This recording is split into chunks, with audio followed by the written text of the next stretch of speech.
Realisasi Program Wirausaha Merdeka Universitas tahun 2023. Sebelumnya, saya ingin menyapa terlebih dahulu yang sudah hadir pada pagi hari ini. Yang terhormat, Bapak Ahmad Gamal SArs, MSI, MUP, PhD, selaku Direktur Inovasi dan Sains Teknopark Universitas Indonesia. Yang terhormat Bapak Badrul Munir, PhD, selaku Direktur Kemahasiswaan. Bapak Asta Eka Dianto, ST, MSc, Direktur Center Independent Learning. Bapak M. Toha Soleh, STMT, Pelaksana Program WMK UI, Dr. Nurul Safitri MA, Ketua Program WMK Universitas Indonesia, Bapak Prasadya Astagiri Yusuf, SSI, MT, PhD, selaku Kasubdit Inkubator Bisnis Universitas Indonesia. Dan tentu saja saya ingin menyapa teman-teman, rekan-rekan yang sudah hadir pada pagi hari ini. Universitas Indonesia sebagai entrepreneur university telah menjadikan program wirausaha sebagai salah satu fokus peningkatan kualitas lulusan dalam kesiapan kerja atau berwirausaha. Program Wiracipta Universitas Indonesia menyiapkan lulusan siap kerja yang memiliki kompetensi kewirausahaan yang matang, yang kreatif, kompetitif di dunia kerja. Lulusan akan memiliki bekal dalam berkolaborasi lintas disiplin untuk dapat mewujudkan perusahaan rintisan yang scaling up dan sustainable.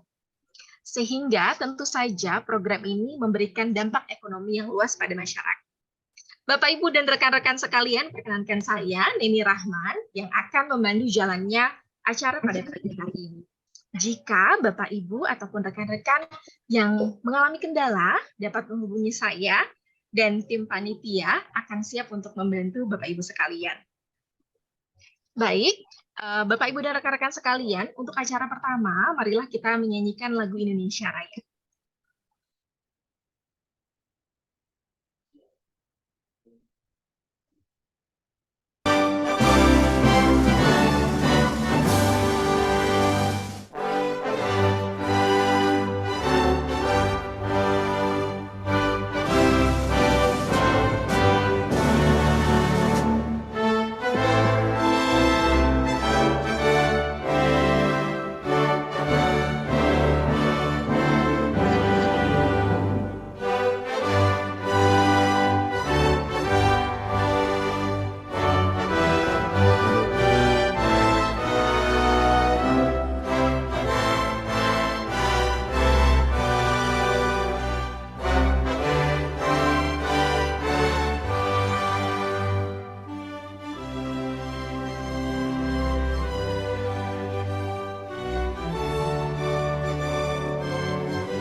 Baik, Bapak, Ibu, dan rekan-rekan sekalian, tim panitia sudah share virtual background yang dapat rekan-rekan gunakan. Jadi saya ingin melihat nih wajah-wajah teman-teman yang sudah bergabung untuk mengikuti acara sosialisasi pada pagi hari ini. Selain itu, teman-teman panitia juga sudah share untuk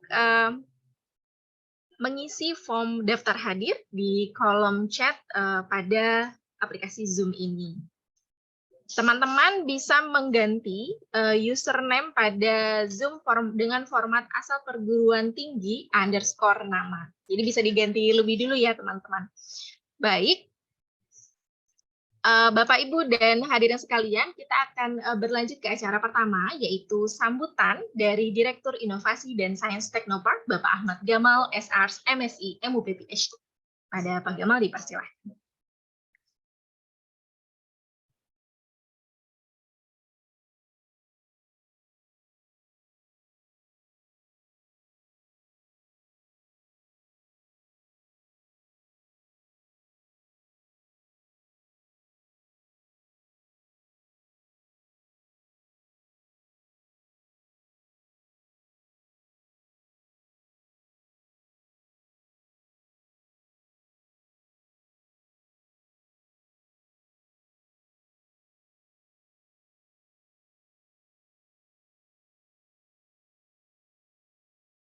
Teman-teman panitia bisa membantu audionya tidak terdengar.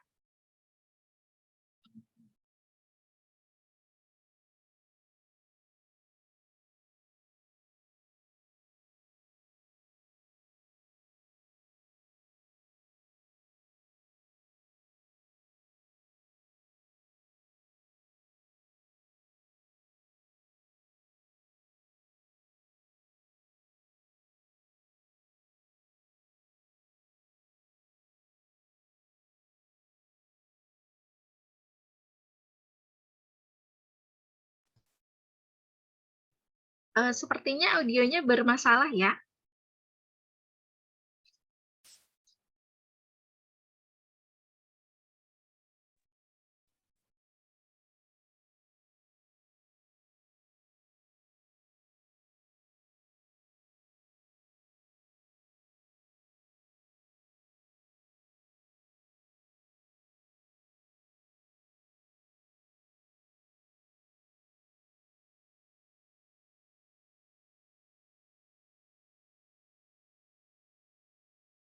Baik, apakah bisa dicoba lagi?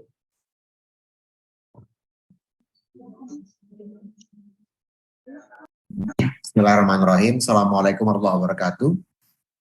Yang saya hormati Pak Munir, Direktur Kemahasiswaan beserta jajaran seluruh Direktorat Kemahasiswaan di Universitas Indonesia, Pak Sandi, Kepala Subdirektorat Inkubator Bisnis, Direktorat Inovasi dan Sains Teknopark, dan Bu Nurul yang menjadi Ketua Pelaksana untuk WMK tahun ini. Juga yang saya banggakan teman-teman manajer riset, manajer kemahasiswaan, manajer pendidikan, dan juga teman-teman mahasiswa dari UI dan dari berbagai universitas lain yang ikut hadir di hari ini. Sepintas tadi saya lihat ada dari Gunadarma, lalu kemudian dari Institut Teknologi Nasional, dari beberapa universitas dan perguruan tinggi lain di tidak hanya dari UI namun juga dari Jabodetabek ya. Mudah-mudahan nanti kita bisa lihat bahwa ada banyak sekali peserta yang tertarik untuk mengikuti program Wiracita Universitas Indonesia, tidak hanya dari UI namun juga dari universitas dan perguruan tinggi lain. Saya mungkin tidak akan menghabiskan banyak waktu begitu ya, karena teman-teman tentunya tidak mengikuti sosialisasi Wiracita Universitas Indonesia ini untuk mendengarkan sambutan saya, tapi intinya sebetulnya saya ingin menyampaikan kenapa teman-teman perlu mempertimbangkan untuk ikut program Wiracita Universitas Indonesia tahun 2023. Kenapa teman-teman tidak mengambil saja mata kuliah kewirausahaan yang sudah ada di fakultas atau di universitas masing-masing? Kenapa teman-teman tidak mengikuti saja program-program inkubasi bisnis yang sudah disediakan oleh Direktorat Inovasi dan Sains Teknopark, atau diselenggarakan oleh Direktorat Inovasi atau lembaga inovasi yang ada di universitas masing-masing gitu ya. Kami mendesain program Wiracita sebagai bagian dari ekosistem yang komplementer. Apa artinya?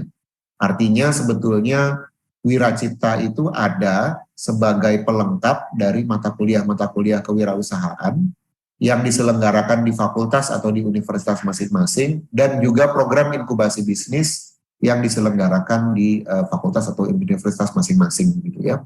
Jadi program Wiracita sebetulnya menjadi program penengah.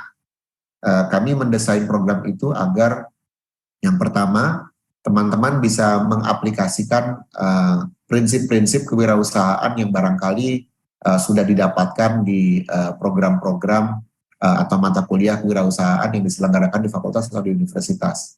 Yang kedua, teman-teman bisa mempersiapkan untuk menyusun proposal bisnis yang nanti bisa diajukan ke dalam program-program inkubasi bisnis.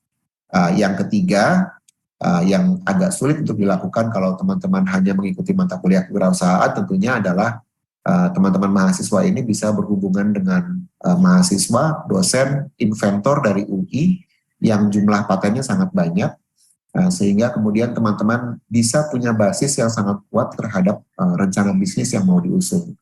Jadi teman-teman akan punya kesempatan networking yang sangat besar dengan para inventor di UI dan para mahasiswa di UI yang sangat kompeten gitu ya.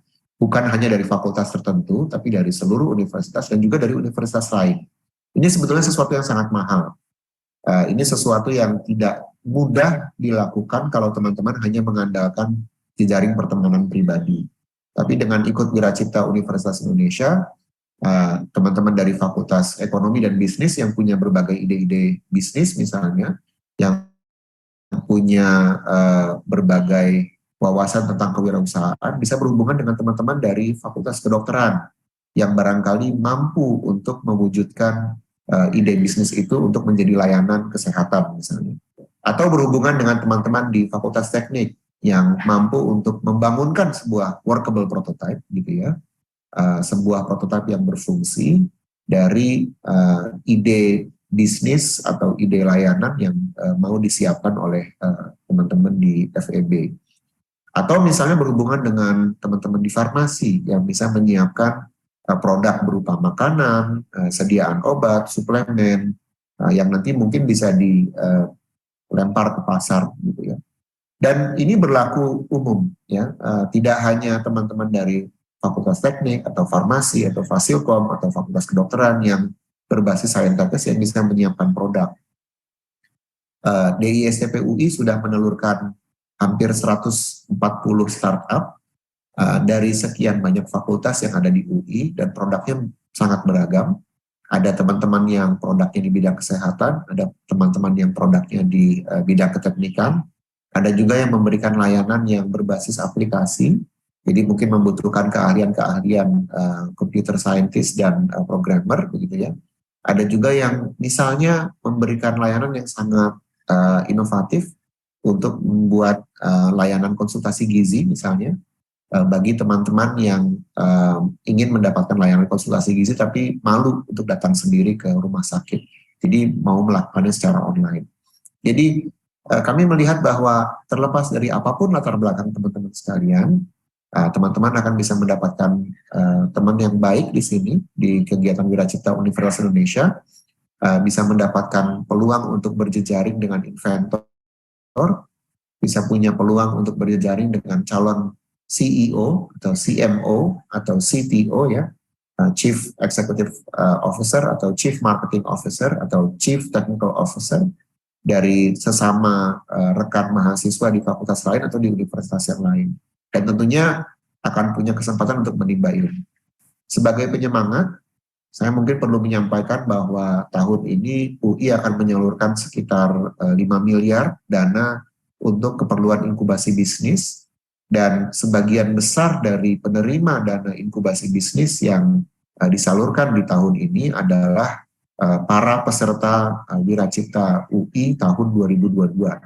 Jadi pada saat kakak-kakak kelas kalian mengikuti program Wiracipta UI 2022, mereka bukan hanya diberikan wawasan tentang apa itu kewirausahaan dan bagaimana menjalankan aktivitas kewirausahaan, namun juga mereka dipersiapkan untuk menyusun proposal bisnis yang workable, dan proposal bisnis itu kemudian dievaluasi dan diajukan ke Direktorat Inovasi dan Sains Teknopark UI yang bisa mendanai mahasiswa UI, alumni UI, dan juga mahasiswa dari perguruan tinggi lain yang bekerja sama dengan mahasiswa atau alumni UI untuk mengajukan proposal bisnis ke UI begitu ya. Jadi ini bukan sebuah program yang nanti akhirnya teman-teman hanya mendapatkan sertifikat saja, atau program yang teman-teman hanya bisa menukarkan SKS-nya untuk mendapatkan kredit MPKM di prodi masing-masing saja, namun ini menjadi program yang membuka kesempatan teman-teman untuk sungguh-sungguh menjadi wirausahawan. Karena apabila teman-teman mengikuti dengan serius dan memang menyusun proposal yang bermutu, maka proposal itu akan dengan sendirinya menjadi materi yang menjadi bahan seleksi kami dan juga akan ada kesempatan pendanaan. Pada Demo Day nanti harapan kami akan bisa diselenggarakan di bulan November. Teman-teman juga akan diperkenalkan dengan venture capital yang ada di Indonesia. Sudah sangat umum buat kami untuk menyelenggarakan Demo Day dengan sungguh-sungguh dihadiri oleh teman-teman dari venture capital yang sudah terbiasa untuk menyalurkan pendanaan ke startup. Jadi mudah-mudahan ini menjadi penyemangat bagi teman-teman sekalian untuk memang dia mendaftar dan juga bersedia mengikuti program-program ini dengan serius. Saya kembalikan ke panitia. Sekali lagi terima kasih atas kesediaan waktu teman-teman untuk bersedia ikut dan mudah-mudahan ini menjadi awal yang baik untuk tumbuhnya wirausahawan muda dan maju, tidak hanya dari UI namun dari Jabodetabek, dan mudah-mudahan itu tumbuh dari mereka yang mengikuti kegiatan Wiracipta UI tahun 2023. Terima kasih, selamat pagi, Assalamualaikum warahmatullahi wabarakatuh.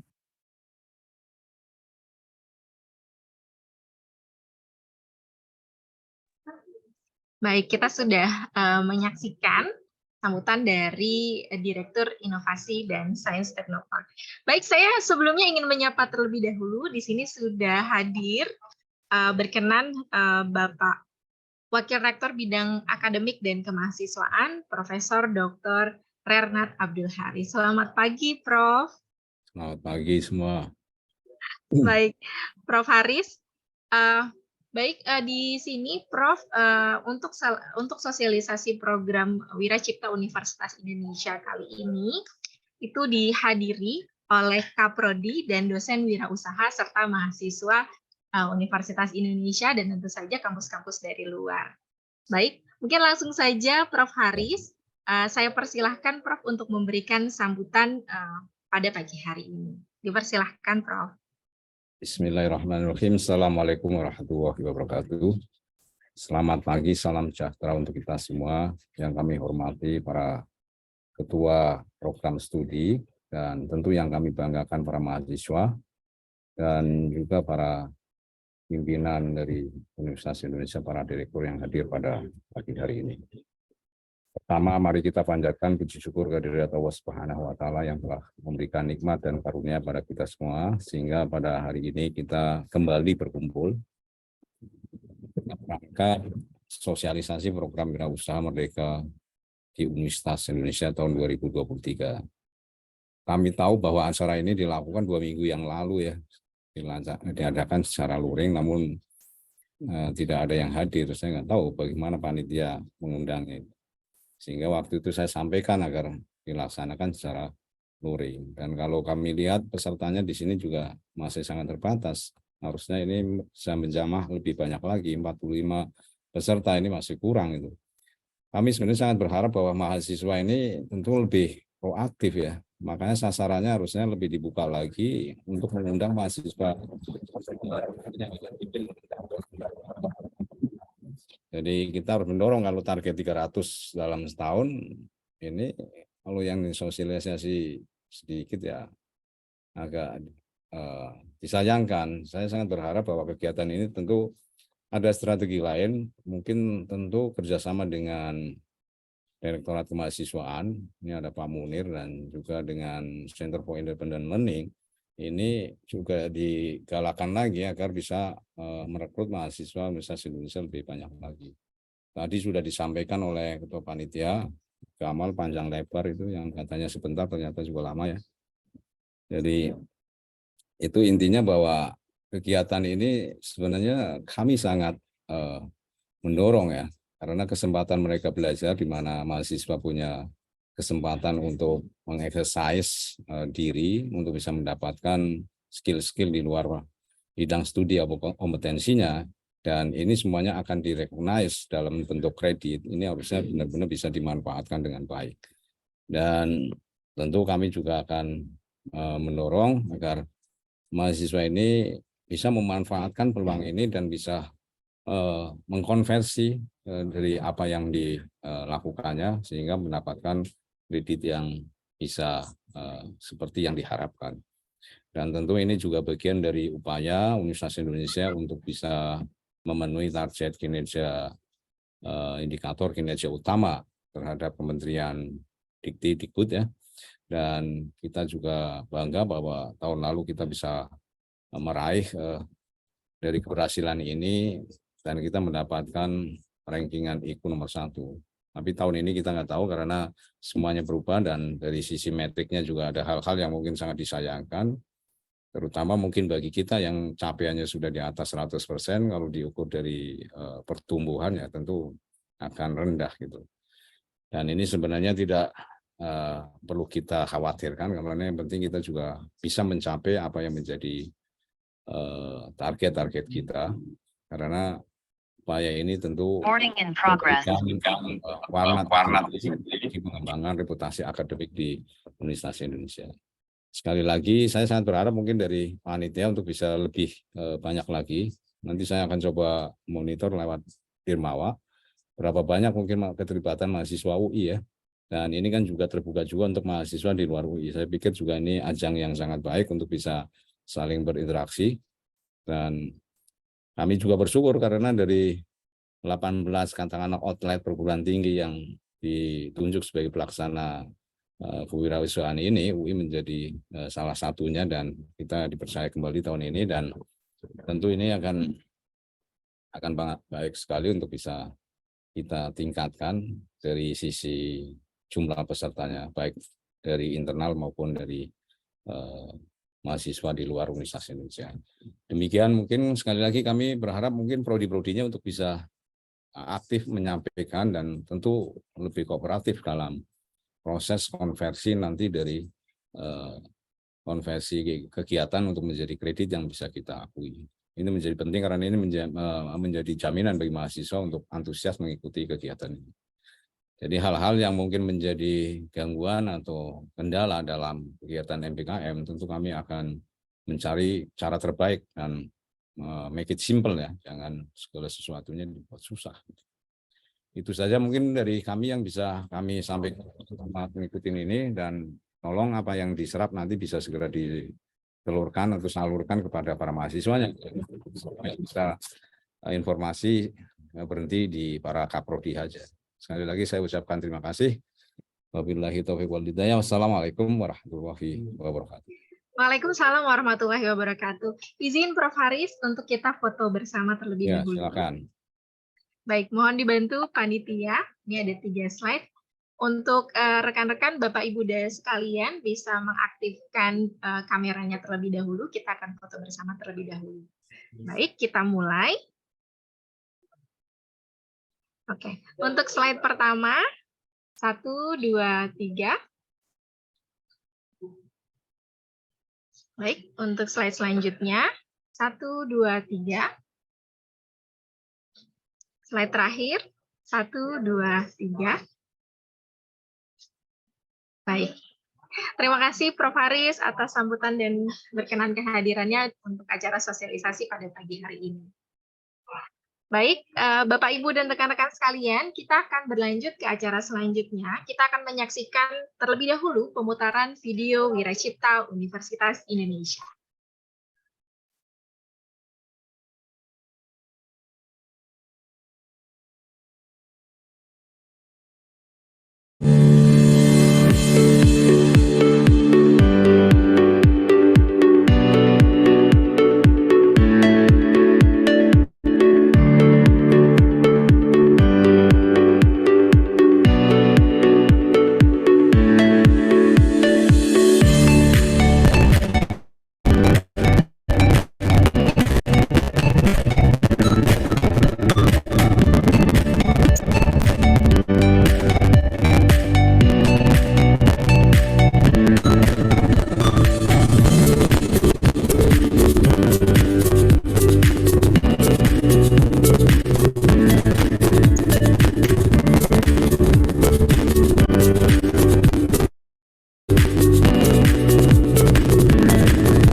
Baik, Bapak Ibu dan rekan-rekan sekalian, program Wiracipta Universitas Indonesia ini sudah berjalan dari tahun 2022.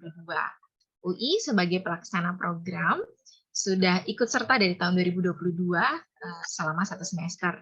Nah, program itu telah diikuti oleh lebih dari 200 orang peserta, bukan hanya dari Universitas Indonesia, tapi juga dari luar kampus Universitas Indonesia. Jadi banyak mahasiswa-mahasiswa yang sudah merasakan bagaimana atmosfer berwirausaha, melaksanakan kegiatan, melaksanakan perkuliahan di Universitas Indonesia. Nah, tahun ini kesempatan itu masih terbuka luas untuk teman-teman mahasiswa yang ikut sosialisasi pada pagi hari ini, serta tentu saja untuk Kaprodi dan dosen wirausaha untuk bisa menggait mahasiswa-mahasiswanya untuk ikut serta pada program ini. Apa dan bagaimana program Wiracipta Universitas Indonesia tahun 2023 kita akan ulas setelah ini. Akan ada pemaparan mengenai program Wiracipta Universitas Indonesia oleh tim pelaksana WMK UI, serta akan ada pemaparan juga konversi SKS oleh Direktur Center Independent Learning. Jadi untuk yang pertama, saya akan persilahkan kepada Bapak Muhammad Toha Saleh, STMT, selaku tim pelaksana WMK. Pak Toha, dipersilahkan. Baik, terima kasih Mbak Nini atas waktunya. Selamat pagi Bapak Ibu sekalian, para Prof. Haris, juga Pak Gamal, juga ada Pak Munir, dan Bapak Ibu sekalian, segenap tim dari WMK Universitas Indonesia atau Wirausaha Merdeka Kemendikbudristek tahun 2023. Terima kasih, saya Toha Saleh. Saya akan menyampaikan beberapa hal terkait ataupun informasi terkait Wiracipta Universitas Indonesia. Semoga semua yang di sini, terutama para mahasiswa, ya tetap bisa semangat, ya bisa memahami juga menangkap apa informasi yang akan disampaikan terkait dengan program Wiracipta Universitas Indonesia.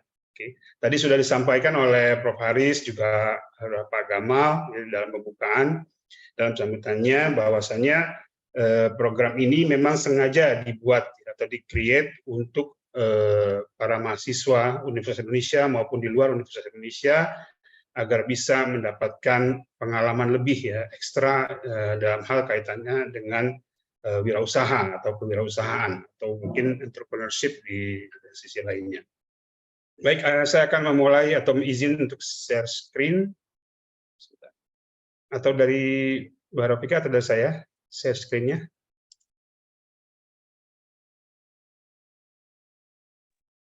Kami bantu Pak Toha, mau ditunggu sebentar. Oke.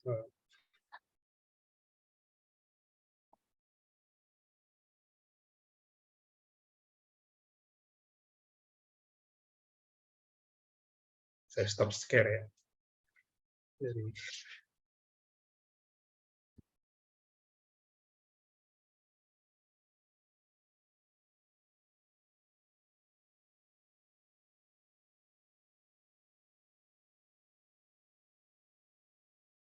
Oke, mungkin sambil menunggu share screen dari panitia, saya coba sampaikan secara singkatnya dulu, ya, terlebih dahulu bahwasannya untuk Wiracipta ini tadi sudah disampaikan ini adalah masuk tahun kedua, ya. Sebelumnya tahun lalu kita sudah menyelenggarakan, ya, dan kalau teman-teman di sini, ya, atau saya manggilnya leaders saja, ya, karena kalian kan di sini di-create untuk menjadi leaders atau jadi pemimpin. Saya akan memanggilnya dengan leader saja. Jadi para leaders ini mungkin sudah bisa melihat ataupun pernah mendengar dari program dari Kemendikbudristek, ya, terkait MPKM. Nah, MPKM ini salah satunya program yang di-create oleh Kemendikbudristek itu adalah terkait dengan program wirausaha, yaitu Wirausaha Merdeka. Nanti slide-nya atau saya share saja, ya. Gimana Bu Rofika atau Bu ini?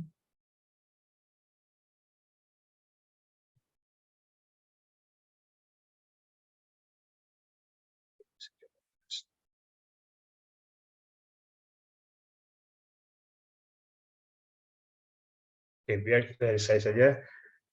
Nah, untuk program Wirausaha Merdeka ini ya, tadi saya sudah sampaikan ya bahwasannya di dalam Kemendikbudristek ini sudah ada salah satu yang namanya Wirausaha Merdeka ya. Mungkin para leaders ini sudah pernah mendengar yang ISMA ya, atau kampus mengajar dan yang lainnya ya, dan di sini kita akan membicarakan mengenai Wirausaha Merdeka. Oke.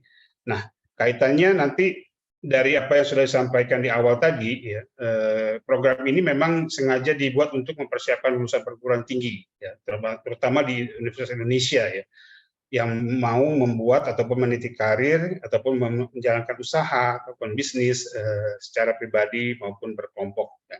Dan kemudian juga kita ingin mendorong peningkatan pengalaman kewirausahaan dari mahasiswa sendiri dengan meningkatkan keterampilan dan dari kompetensi mahasiswa sendiri ya terkait wirausaha.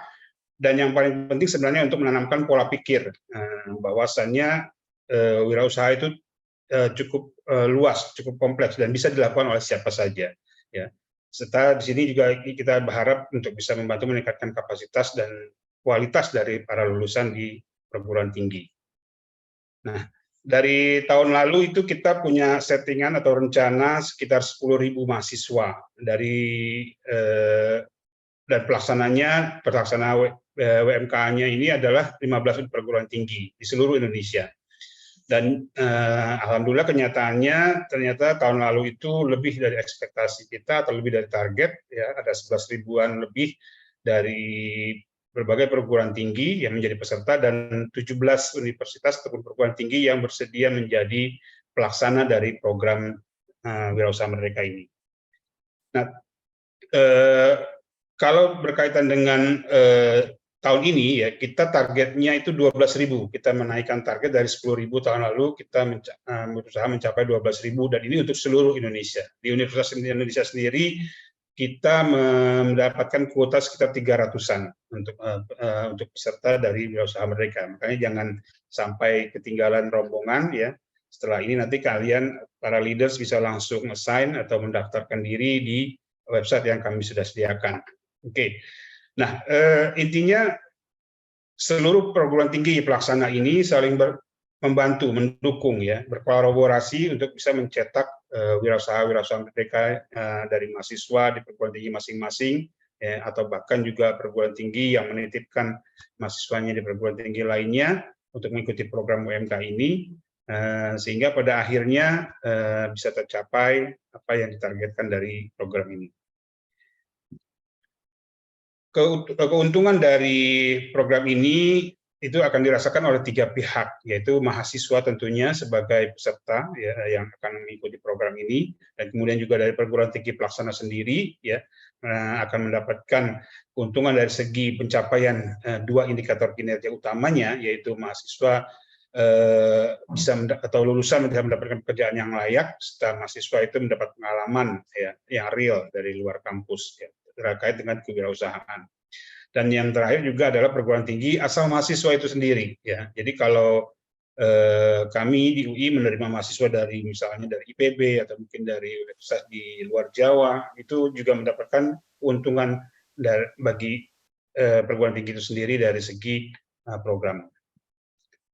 Oke, nah ini periodenya atau rentang waktu yang kita set di tahun 2023 ini ya, memang tanggal 10 Juli ini saat ini adalah batas akhir atau hari terakhir untuk pendaftaran akun mahasiswa. Ya, jadi para leaders jangan lupa segera daftar hari ini ya, nanti kita kasih linknya. Yang penting kita jangan sampai ketinggalan dulu ya. Mungkin insya Allah kita juga coba akan extend jika memang waktunya memungkinkan, tapi setidaknya kita akan strict dengan jadwal yang kita sudah susun ini ya.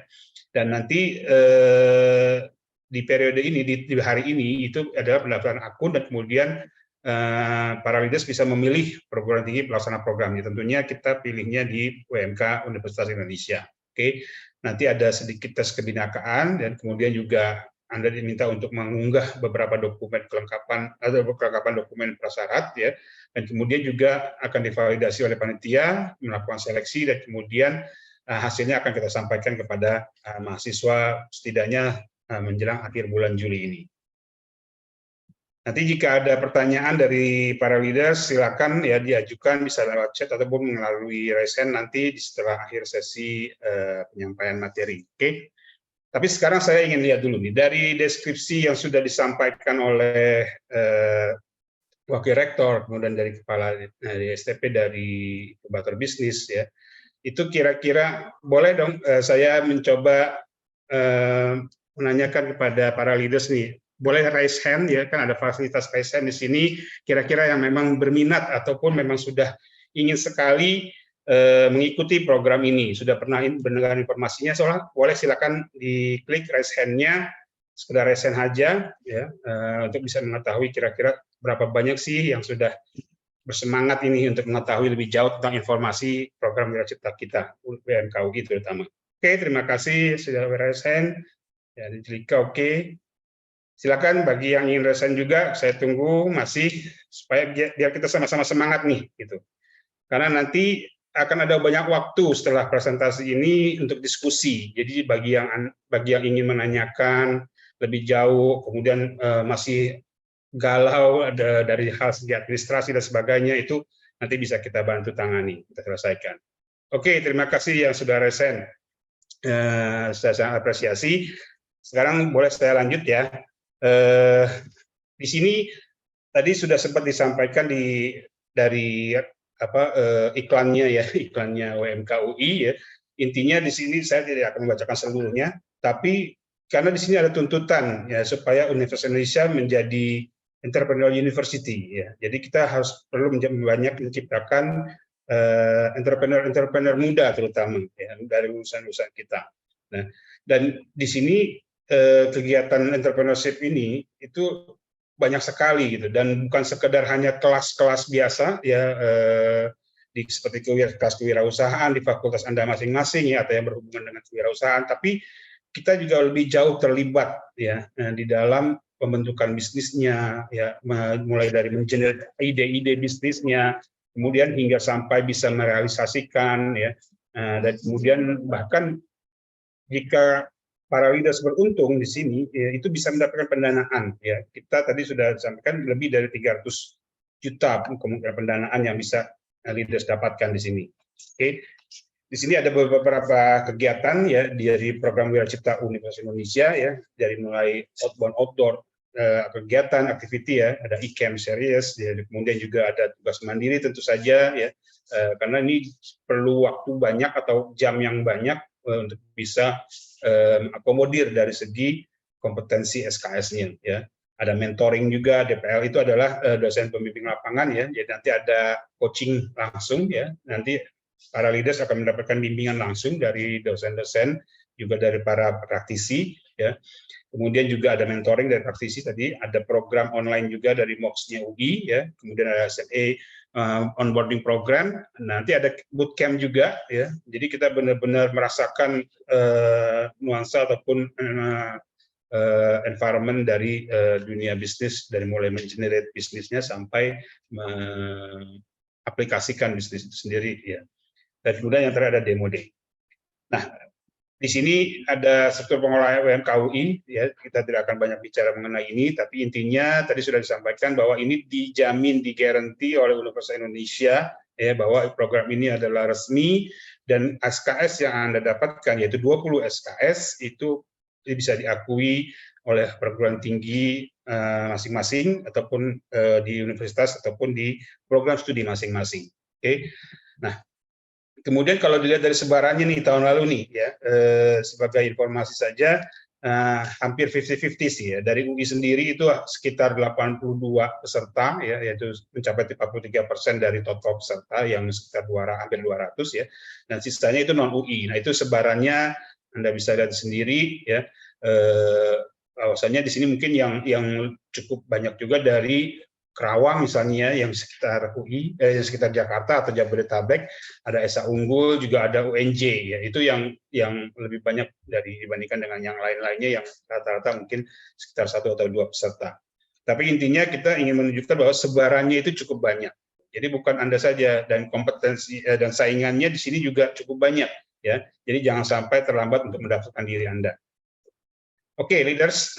Kemudian dari tadi universitas yang menjadi peserta, ya, itu juga kalau dilihat dari sebaran regionnya, ya, itu kita sampai ke Maluku, ya, juga ada dari Kalimantan dan beberapa dari Sumatera.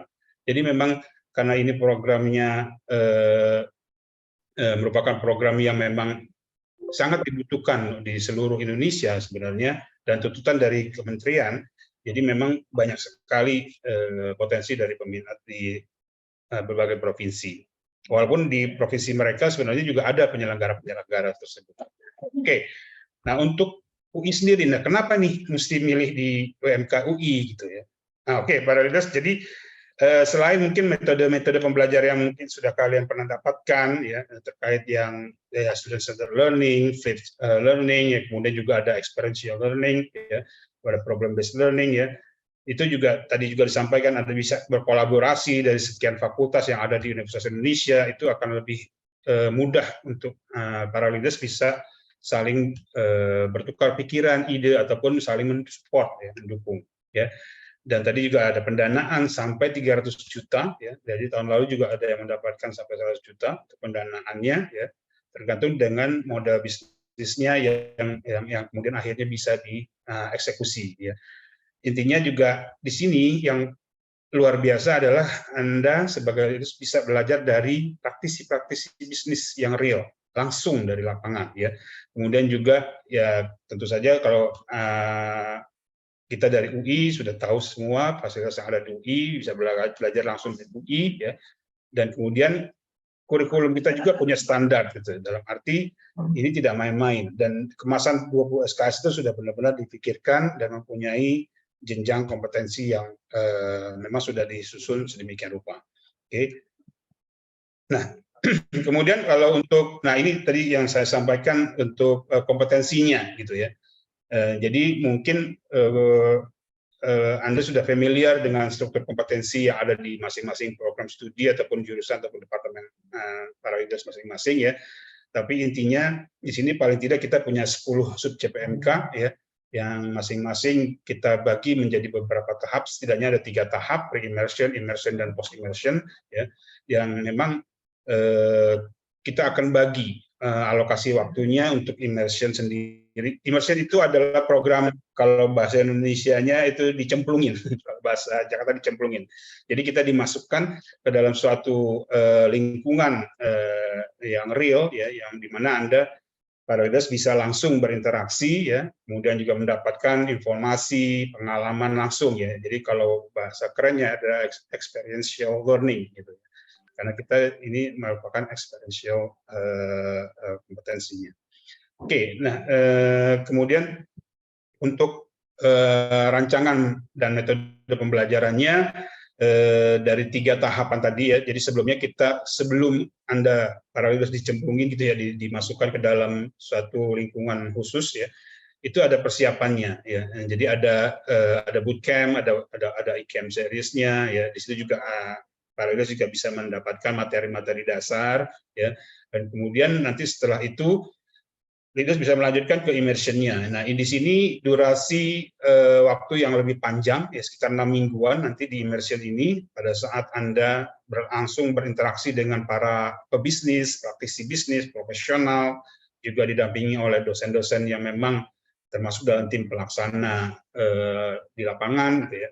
Kemudian juga nanti setelah itu Anda bisa mendapatkan ada post immersion, ya. Post immersion sekitar 2-3 minggu, ya, di mana di sini nanti Anda juga akan dikelompokkan kembali dalam kelompok Anda, ya, yang kemudian diminta untuk membuat suatu semacam proof of concept, ya, kemudian juga demo untuk bisnis Anda, apapun itu, ya, yang menurut Anda bisa Anda masukkan dalam program Anda.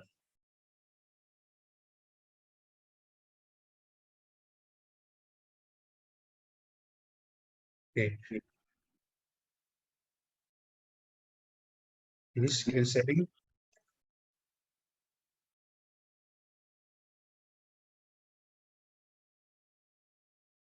Oke, boleh coba.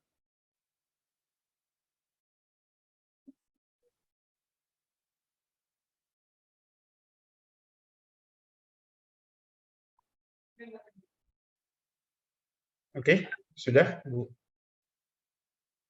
Oke,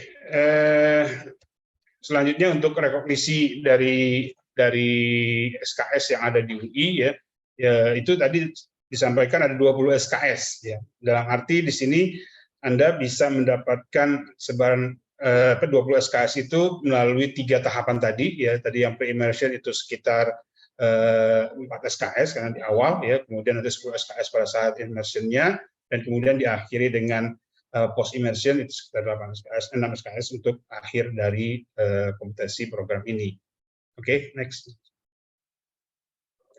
Tadi juga sudah disampaikan ya bahwasanya mata kuliah WMKUI ini setara dengan mata kuliah kewirausahaan apapun di universitas ataupun program studi para leaders masing-masing. Nah, ini adalah rancangan pembelajaran yang kita coba susun ya. Next, tadi detail dari CPMK-nya tadi ya. Saya akan langsung saja next. Intinya kompetensi itu perlu Anda penuhi, perlu Anda capai dalam kurun waktu sekitar 4 bulan 5 bulan ya. Itu mulai dari Agustus sampai bulan November ya. Nah, nanti untuk alokasi jamnya itu nanti bisa kita diskusikan berikutnya. Intinya dari beberapa kompetensi yang sudah disusun ini perlu Anda capai setiap kompetensinya untuk bisa melanjutkan ke subkompetensi yang berikutnya ya. Jadi nanti ada waktu di sini ada waktunya berapa jam ya. Karena kalau 20 SKS itu hitungannya sekitar 900 jam ya. 900 jam ya, equals dengan 900 jam. Jadi distribusi 900 jam itu Anda lakukan selama kalau kurang lebih 16 minggu ya, kalau nggak salah 16 minggu ya. Dengan alokasi yang seperti ini. Oke, next. Ini contoh kutipannya. Nanti Anda juga bisa memiliki BRP dari WMKUI ini. Oke. Nah, jadi sekali lagi kami ingatkan ya, pelaksanaan WMK ini dari Agustus sampai November, dan Anda harus bisa mendaftarkan diri Anda secepat mungkin ya hari ini ya, untuk bisa mendaftarkan di program WMKUI ya. Kemudian nanti yang sudah mendaftar itu akan kita seleksi dan kemudian bisa kita informasikan apakah Anda bisa berhasil masuk ke program ini. Oke, next. Next slide. Nah, gimana sih caranya untuk jadi peserta WMKUI ya? Nggak sulit kok gitu ya. Jadi minimal kalau Anda atau para leaders sini sudah masuk semester 3 atau 5 gitu, karena besok akan memasuki semester ganjil ya, baik program S1, D3, D2, D4 ya, itu silakan ya. Ini untuk yang S1, D2, D3, dan D4 ini ada konversi SKS-nya. Tapi kalau untuk S2, S3 boleh join ya dengan durasi yang tetap sama. Ya, tidak ada perbedaan antara program S1, S2 dan S3 ya. Tapi untuk S2, S3 itu tidak tanpa ada konversi SKS-nya. Jadi hanya experiential-nya. Nah, kemudian saya rasa juga banyak yang belum menyusun skripsi ya untuk semester 3 dan semester 5 ya. Jadi memang kita tidak sarankan bahwasannya ini diambil sekaligus saat mengambil skripsi karena ini full dedicated ya untuk 20 SKS dalam satu semester ya. Juga tidak bisa mengikuti program MBKM yang lain ya, dan belum pernah mengikuti MBKM ini ya saat tahun lalu ya, dan kemudian juga sudah bisa ataupun bisa memperoleh surat rekomendasi dari ketua prodi. Jadi setelah ini nanti Anda bisa langsung mengajukan untuk bisa mendapatkan rekomendasi dari prodi masing-masing ya. Dan yang pasti juga Anda punya komitmen di sini untuk bersedia mengikuti program satu semester penuh, 20 SKS dedicated untuk program WMKUI. Ya, nanti ada beberapa dokumen yang perlu Anda lengkapi, dan menurut saya ini juga tidak akan sulit ya, akan mudah, dan tambahannya adalah sudah vaksin lengkap. Oke, next-nya. Oke, tadi dari seleksi peserta, ya nanti di website-nya WMKUI, Anda bisa langsung melihat beberapa prasyarat dan bagaimana Anda bisa melengkapi prasyarat tersebut, dan kemudian mengisi ya. Jadi jangan lupa untuk memberikan data diri Anda ya, yang penting cukup singkat ya, dan lengkap, dan kemudian termasuk foto ya, kemudian pendidikan, kemudian juga pengalaman organisasi terutama ya, kalau kerja mungkin hanya beberapa saja, dan kemudian juga mungkin ada pengalaman wirausaha yang pernah para leaders lakukan selama ini gitu. Dan juga ada motivation letter yang perlu disiapkan ya. Kemudian juga ada rencana ide wirausaha jika memang sudah ada idenya, itu tidak apa-apa. Apapun bentuk idenya, apapun bentuk bisnisnya ataupun bentuk wirausahanya, silakan ya, itu silakan Anda cantumkan di situ dan dilihat dari kriteria yang ada. Oke, next. Oke, nah ini nanti forum penilaiannya kita transparan di sini bahwasannya semua kandidat yang mendaftarkan di program UMKWI ini akan dinilai sama, akan mempunyai bobot penilaian yang sama ya, dengan scoring yang sama ya.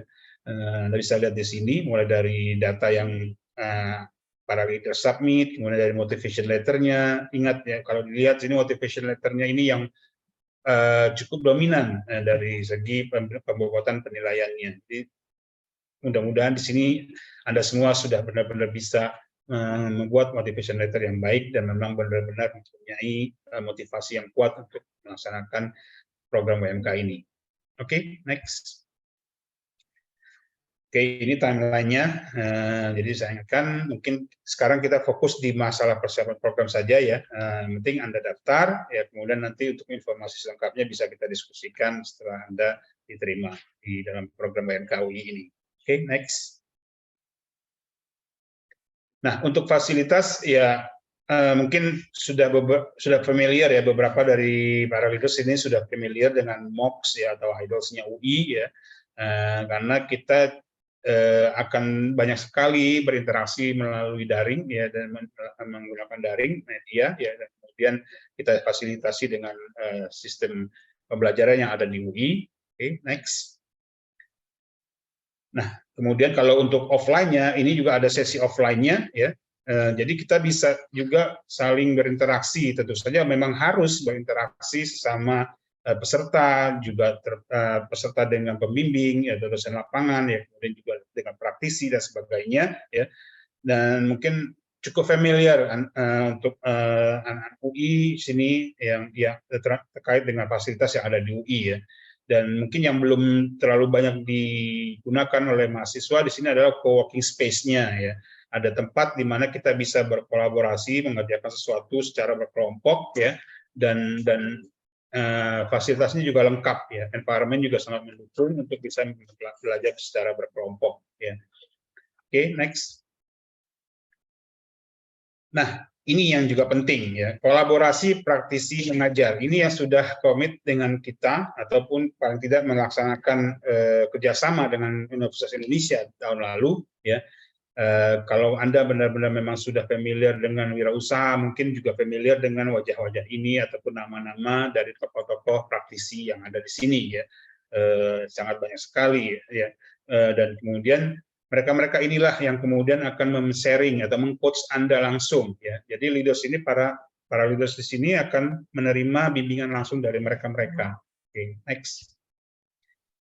Nah, ini ada beberapa mitra pelaksana UMK UI yang sudah bekerja sama dengan kita. Ada Founder Plus, ya, ada Dinas UMKM Depok, ya, karena kita memang bagian dari Data Depok juga. Ada Sekolah Ekspor dan BADR Interaktif, itu bisa termasuk yang berkolaborasi dengan kita. Oke, next-nya. Ini juga kalau dari aspek UKM ya atau startup, cukup banyak ya, mungkin ada ITEVER ya, itu juga sudah cukup familiar ITEVER ya, ada Skit, ada LIM, dan kemudian Pinbox dan lainnya. Mudah-mudahan tahun ini juga makin meningkat karena kita masih mencoba menambah lagi kolaborasi dengan mitra-mitra UKM dan startup yang lain, yang terutama yang memang bisa melakukan kerjasama dengan UMK. Next. Oke, ini juga bagian dari mitra kita ya, Founder Plus tadi sudah disebutkan, dan UKM di Dinas Pemprov Depok. Oke. Oh ya, jangan lupa Iluni UI ya. Jadi Iluni Fakultas, Iluni UI juga berkolaborasi di sini karena sudah banyak sekali alumni-alumni kita yang sukses di luar sana yang juga ingin membagikan ilmunya ke kita semua di sini. Oke, next. Oke, nah untuk join di UMK UI, saya rasa para leaders bisa langsung buka ke address website yang ini ya, langsung saja saat online ini ya, sambil mendengarkan materi yang disampaikan oleh panitia ya. https://wirausahamerdeka.id ya. Nanti ini umumnya ya, platform secara umum, nanti Anda bisa mengarah ke bagian halaman nanti di UI setelah Anda melakukan registrasi ya. Jadi register dulu ya, nggak ada ruginya. Silakan langsung register ya. Nanti boleh nih kalau sambilan mendengarkan presentasi Anda raise hand aja, kalau sudah register silakan raise hand. Jadi kita tahu bahwa Anda sudah register, minimal register dulu, oke, untuk bisa mendapatkan password ya dan username supaya bisa berlanjut di dalam pengisian atau pemilihan UMK UI ini. Oke, next. Oke, nanti di sini ada petunjuknya, sangat mudah dibantu oleh guidance dari website itu sendiri ya.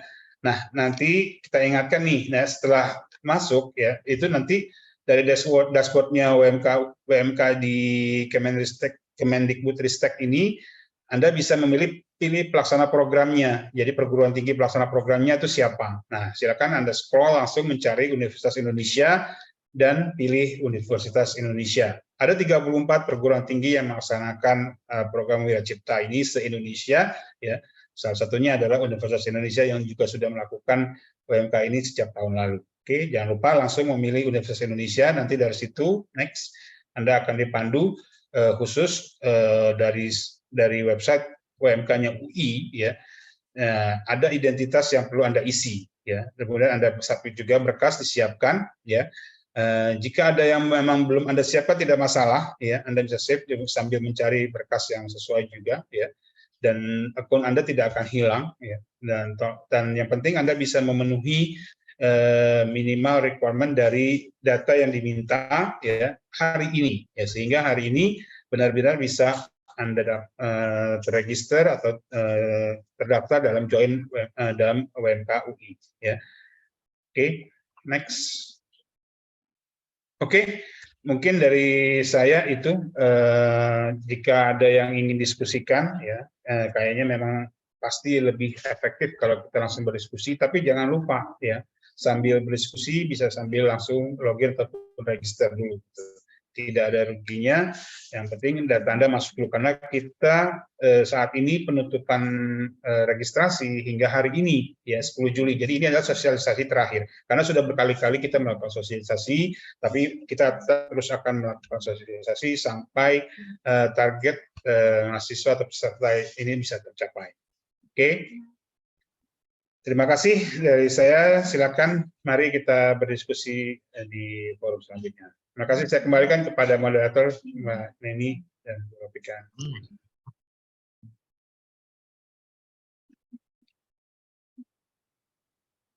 Baik, terima kasih Pak Toha atas pemaparannya. Pak Toha mungkin mohon ditunggu sebentar Pak Toha, dan rekan-rekan Bapak Ibu sekalian yang ingin bertanya mohon ditahan terlebih dahulu, karena kita akan next untuk paparan selanjutnya. Nanti kita akan satukan dengan Pak Asta, begitu untuk sesi tanya jawabnya. Nah, Bapak Ibu dan rekan-rekan sekalian, ada informasi terbaru nih juga Pak Toha, bahwa pendaftaran UMK diperpanjang. Jadi pendaftaran akunnya sampai dengan tanggal 21 Juli 2023. Dan untuk kelengkapan dokumennya sampai dengan 29 Juli 2023. Jadi masih tapi punya... jangan sampai dimundurin juga daftarnya ya, Mbak Neni ya. Ini bikin username-nya dulu gitu, yang penting. Betul. Username-nya dulu, daftarnya kalau bisa cepat-cepatan ya, karena seat-nya juga terbatas ya Pak Toha. Iya, terbatas sekali gitu. Betul. Jadi karena depan. Jadi harus cepat-cepat ya teman-teman untuk mendaftar di program Wira Cipta Universitas Indonesia. Baik, Bapak Ibu dan rekan-rekan sekalian, kita akan next ke acara selanjutnya, yaitu pemaparan konversi SKS oleh Direktur Center Independent Learning, Bapak Asta Ekadianto, STMSC. Kepada Pak Asta dipersilahkan.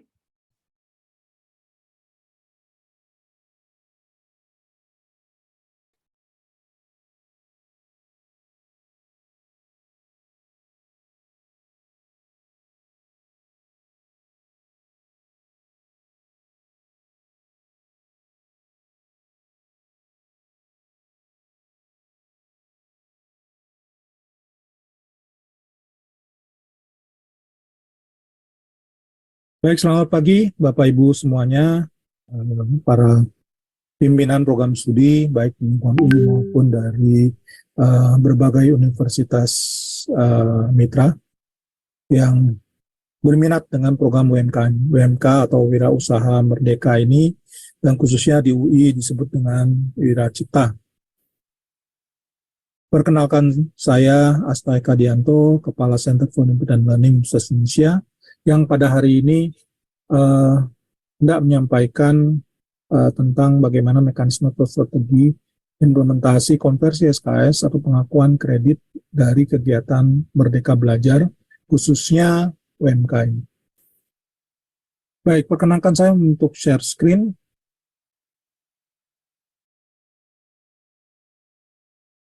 Mudah-mudahan terlihat screen share-nya. Saya lanjutkan. Baik.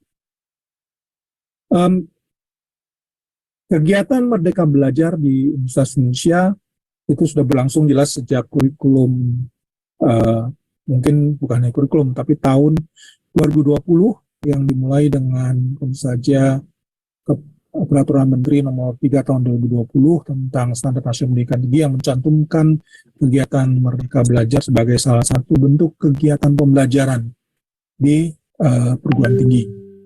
Nah, di UI sendiri, MBKM yang sudah cukup lama ini, ya, sudah lebih dari 2 tahun, dilaksanakan tentu saja dengan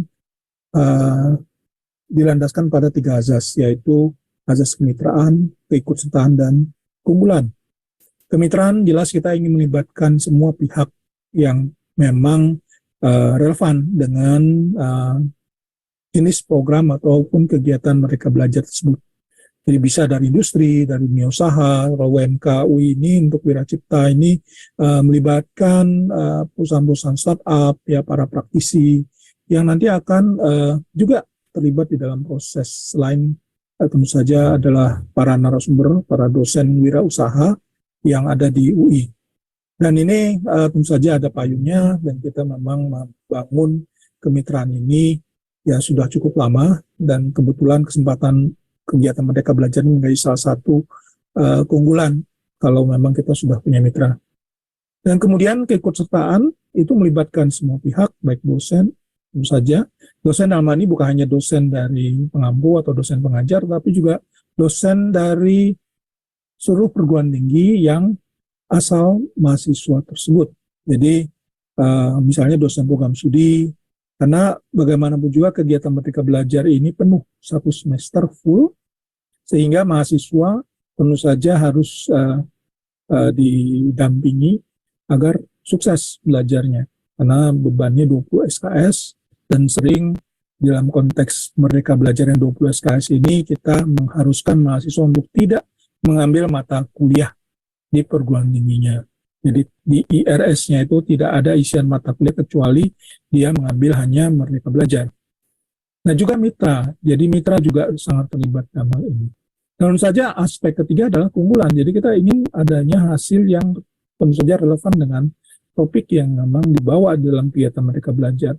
Dan ini harus real. Jadi aspeknya harus real. Kita belajar dengan benar, dengan tools yang real, dengan kasus-kasus yang real. Nanti ada sharing dari mungkin para praktisi dan sebagainya. Dan kalau memang bisa internasionalisasi, beberapa program memang berazas internasionalisasi dan juga mendorong prestasi. Ya, khususnya untuk UMK ini harapan saja hasilnya mahasiswa dapat membangun suatu konsep, ide, prototipe atau ideasi yang nanti bisa memang menelurkan kegiatan-kegiatan wirausaha. Nah, semua kegiatan ini tentu saja punya tujuan. Tujuannya apa? Agar membekali mahasiswa untuk lebih kompetitif di dunia kerja. Nah, khusus UMK berarti mahasiswa nanti bukan saja bekerja, tapi juga menciptakan lapangan kerja dengan kegiatan atau ide-ide kewirausahaannya. Nah, jadi itu.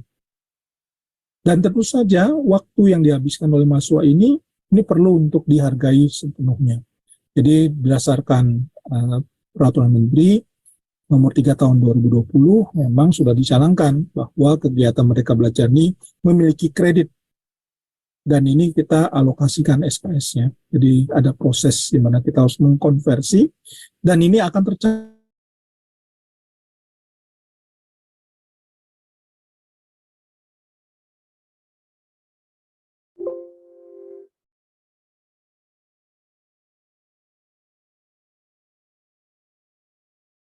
portofolio mereka. Jadi ketika lulus, ini bukti portofolio dari hasil kegiatan mahasiswa. Nah, sekarang ini di dunia kerja atau di masyarakat, portofolio itu sangat penting. Ya.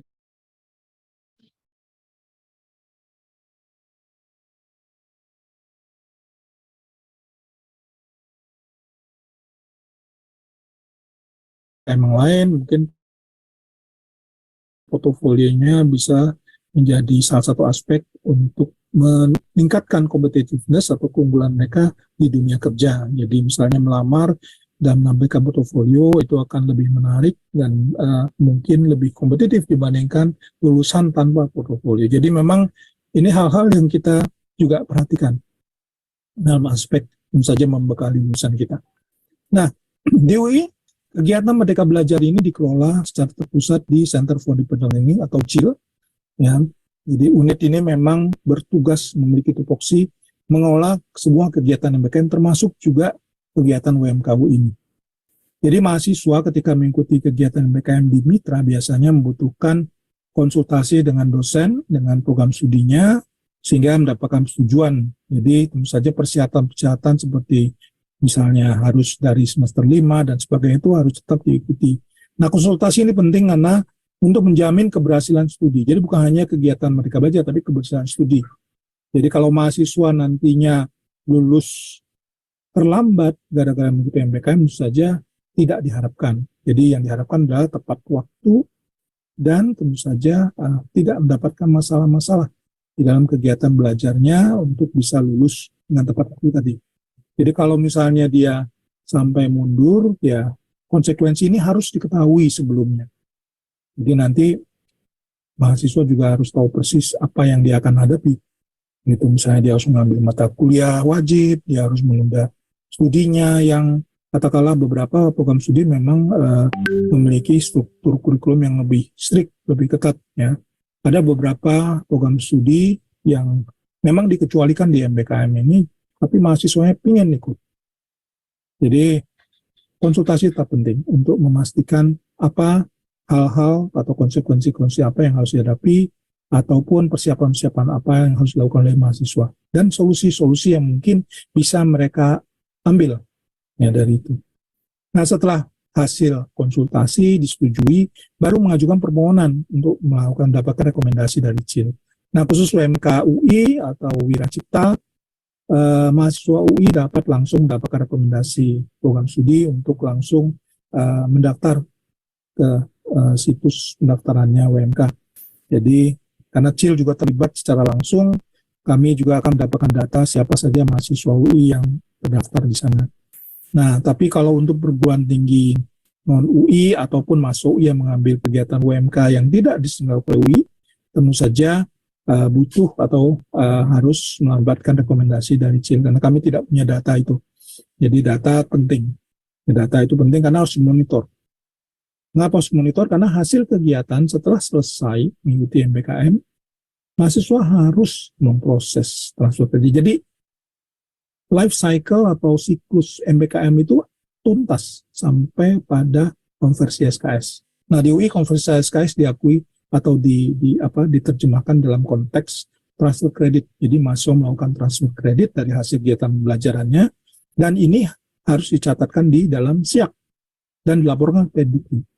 Jadi harus resmi dan itu akan ada surat keputusan dari dekan atau direktur sekolahnya masing-masing. Jadi untuk transfer kredit tidak bisa hanya surat biasa atau surat keterangan biasa, memang itu surat keputusan dari proses evaluasi yang dilakukan. Nah, life cycle atau siklus ini harus sampai selesai. Jadi kalau tidak selesai berarti mahasiswa itu sebenarnya gagal mengikuti MBKM. Jadi gagal bisa di tengah, ya gagal bisa di awal karena seleksi tidak lolos, ya, atau gagal di tengah, atau tidak melaporkan, misalnya tidak membuat laporan dan sebagainya, tidak ada bukti, ya tidak bisa dikonversikan, berarti gagal juga. Karena mahasiswa harus menampilkan bukti. Jadi ada evidence, ya, ada bukti-bukti yang menjadi dasar konversi SKS. Nah, jadi di Universitas Indonesia, di dalam peraturan terkait dengan Merdeka Belajar, transfer credit adalah pengakuan terhadap sejumlah beban studi berupa SKS yang diperoleh mahasiswa dalam melaksanakan MBKM. Dan ini harus melalui proses evaluasi dari tim transfer kredit yang dibentuk atau ditentukan sebagai tim ad hoc dari masing-masing program studi. Nah, tim ad hoc ini bisa terdiri dari 1 atau 2 dosen atau bisa lebih. Ya, dosen-dosen yang terlibat di dalam situ umumnya misalnya adalah dosen misalnya kaprodinya sendiri atau organ dari program studi, termasuk tim kurikulum di dalamnya, atau mungkin juga beberapa dosen yang memang ditunjuk oleh ketua program studinya masing-masing. Nah, dari hasil evaluasi itu baru diusulkan ke pimpinan fakultas ataupun pimpinan program pendidikan vokasi untuk dibuat surat keputusan dan baru didaftarkan atau dimasukkan dalam sistem informasi akademik. Nah, bagaimana konversinya? 20 SKS program MBKM ini dikonversikan dalam bisa dikonversikan sepenuhnya dari mata kuliah yang ada di dalam kurikulum program studi atau sepenuhnya dari mata kuliah yang memang tidak ada di program studi dan dibuat dalam bentuk free form, jadi dalam bentuk bebas, diakui sepenuhnya dalam bentuk bebas, atau hybrid, artinya konversi yang dilakukan itu terdiri dari F SKS yang sifatnya free form dan 20 minus F SKS yang diperoleh dari mata kuliah dalam kurikulum program studi. Jadi konversinya demikian skemanya. Nah, bagaimana mekanismenya mungkin lebih jelas kalau kita lihat flowchart ini. Jadi dalam flowchart ini kalau kita lihat, maka kita cek misalnya dari program studi mengevaluasi dari bukti, dari semua dokumen termasuk capaian pembelajaran dan sebagainya. Jadi ini bisa dilakukan untuk pre-evaluasi maupun pasca kegiatan MBKM. Pre ditujukan untuk mendapatkan kerangka dasar untuk seluruh kegiatan.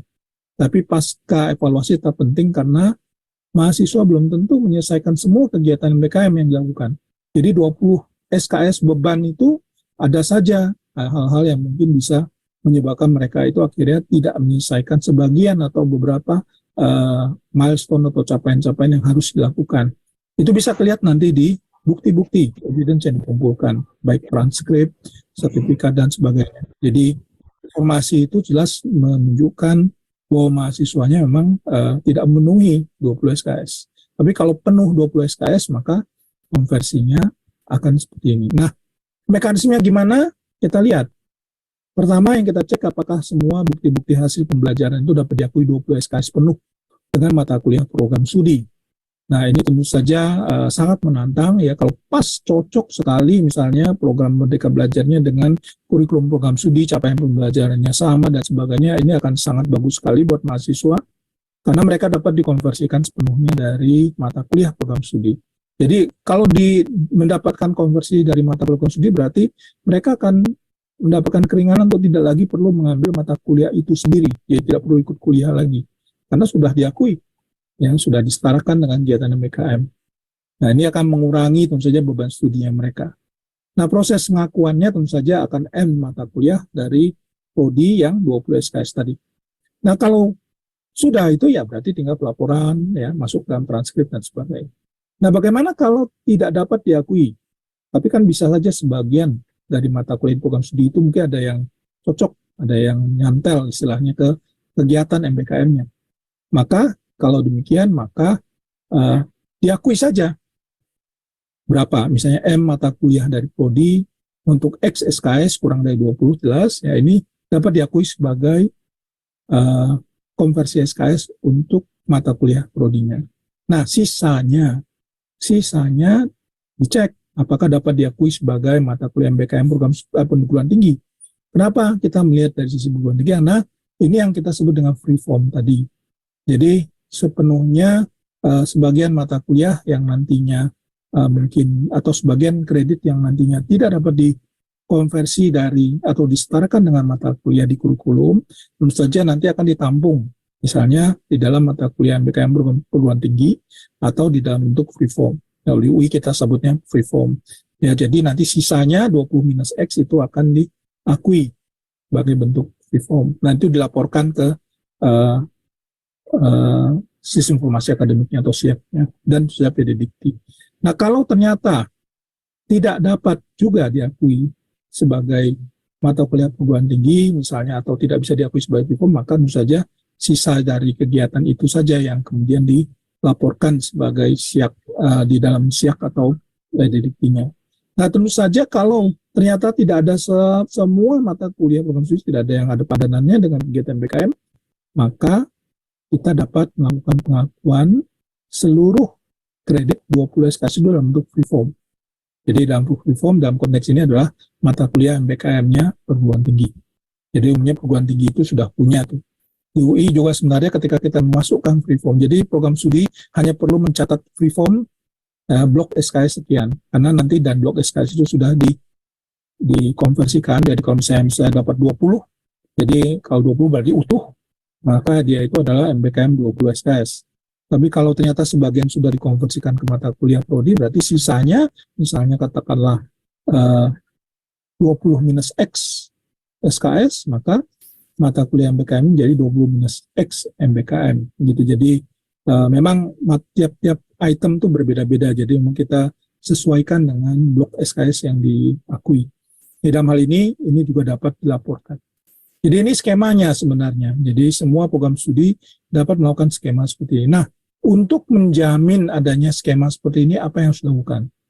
Makanya mekanisme tadi, ini mohon maaf saya kembali lagi ke slide ini. Life cycle ini penting. Kenapa? Karena ketika mahasiswa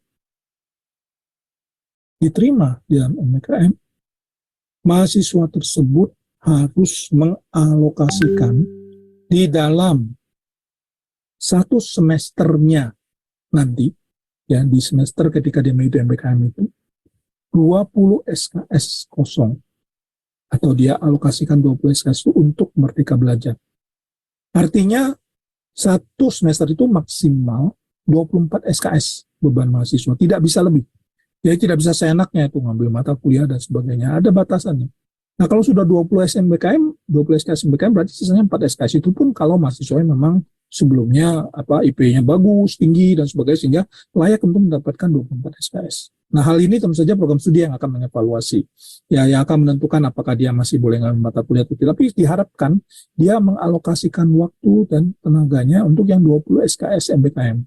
Jadi jangan sampai disambi dengan kuliah misalnya 20 SKS, wah itu sama saja sebenarnya mengakibatkan beban mahasiswa total jadi 40 SKS. Nah, kalau 40 SKS itu sudah habis itu waktu mahasiswa. Karena 20 SKS itu saja sudah full time. Jadi kalau 40 SKS bisa dibayangkan satu minggu itu 80 jam. Ya kalau 40 SKS. 20 jam berarti dia tidak tidur itu. Ya, sama aja tidak tidur. 16 jam per hari. 16 jam per hari ya hampir boleh dibilang istirahatnya sedikit sekali. Jadi kita tidak ingin mahasiswa itu terbeban, apalagi konsentrasi, ya kadang-kadang beban itu kan tidak cuma dari sisi kegiatan yang sifatnya terstruktur ataupun tatap muka, tapi baik kegiatan mandiri, dia harus melakukan refleksi, dia harus benar-benar bisa memahami apa yang dia pelajari atau problem yang dia hadapi. Jadi konsentrasinya akan terganggu kalau misalnya bebannya terlalu besar. Ya, jadi 40 SKS tidak mungkin. 20 maksimal 24. Nah, kalau misalnya dia melakukan kegiatan sampai 24, ya sudah, itu maksimalnya, tidak boleh lebih. Begitu lebih, ancamannya adalah salah satunya dia bisa gagal kegiatan MBKM-nya karena akan terganggu oleh kegiatan kuliah atau kegiatan kuliah terganggu oleh MBKM. Jadi salah satu dari kegiatan ini akan gagal, terancam gagal. Nah, umumnya mahasiswa kalau sudah begitu biasanya pragmatis, mereka akan memilih.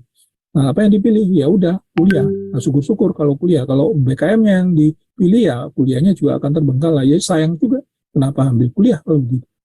Jadi jangan sampai itu terjadi karena ketika mahasiswa tidak melakukan kegiatan BKM dengan penuh, ya sayang kesempatan dia mendapatkan portofolio, ya 20 SKS yang diakui dan sebagainya itu semua hilang karena dia gagal.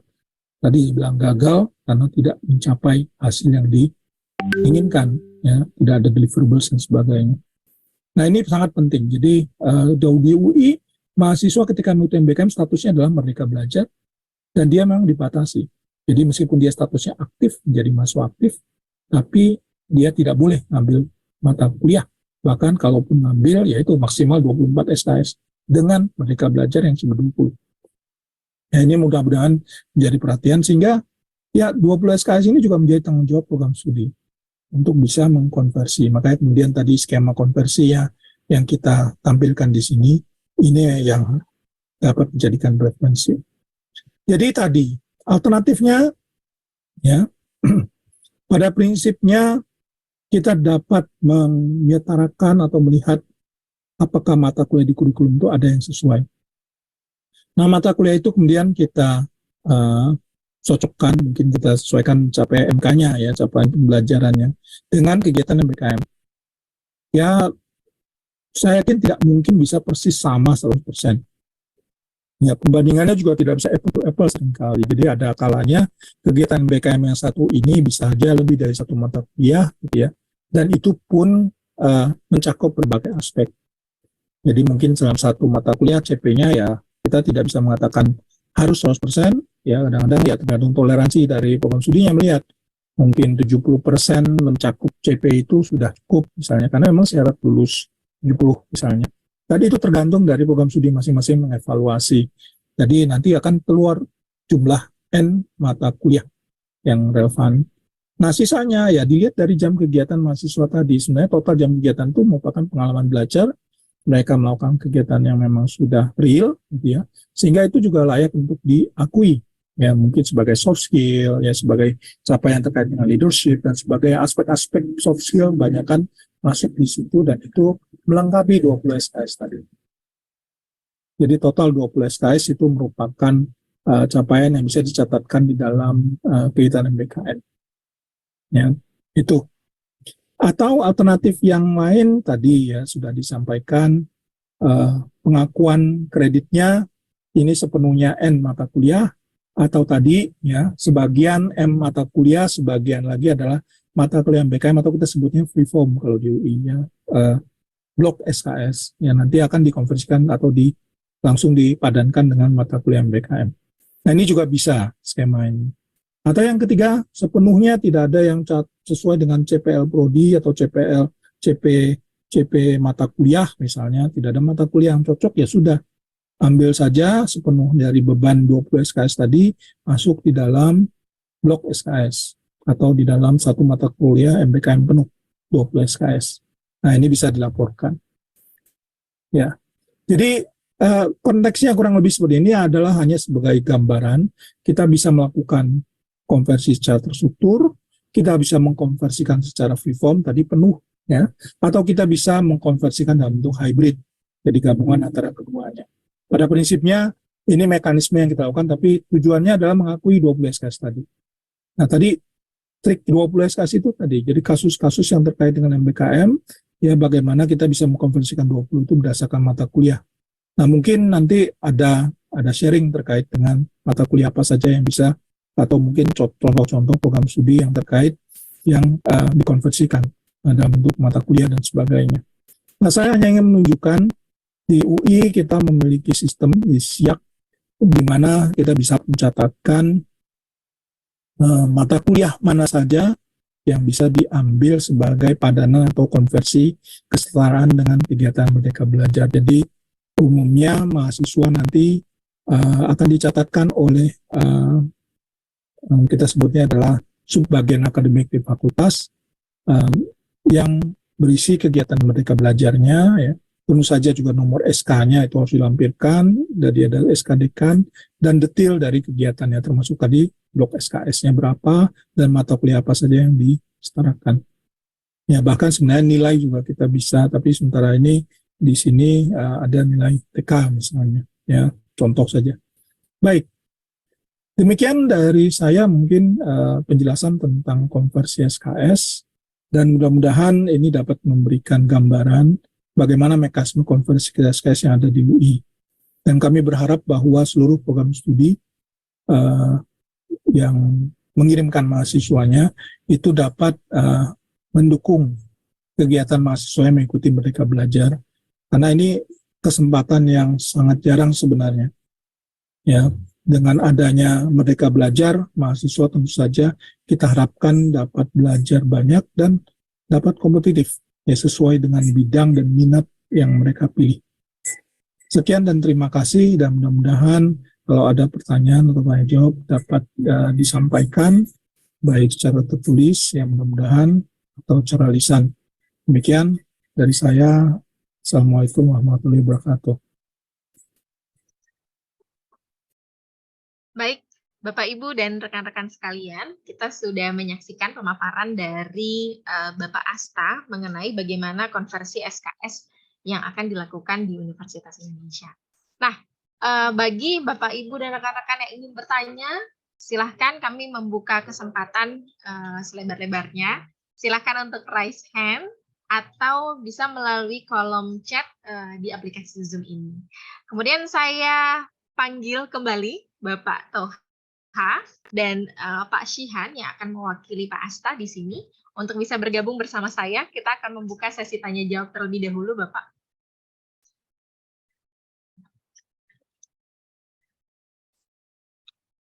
Baik, Pak Toha sudah muncul.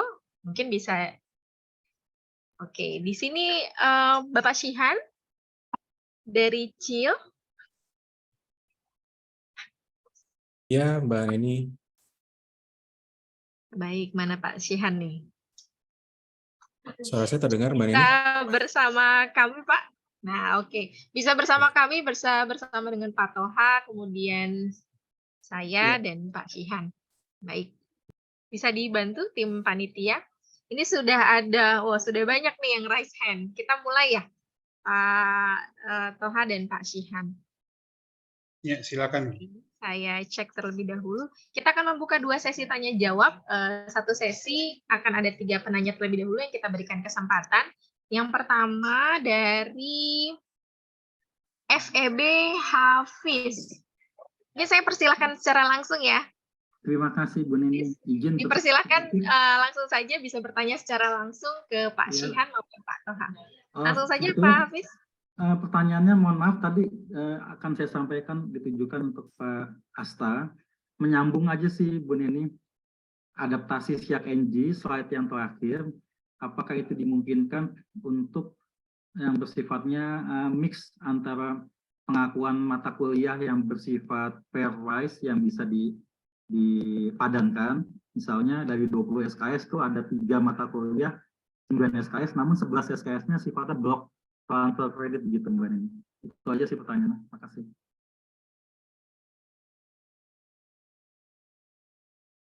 Baik, dari pasien kita mau tampung terlebih dahulu atau mau langsung Boleh menjawab? ditampung saja, Bu Neni. Oke, ditampung dulu ya. Siap.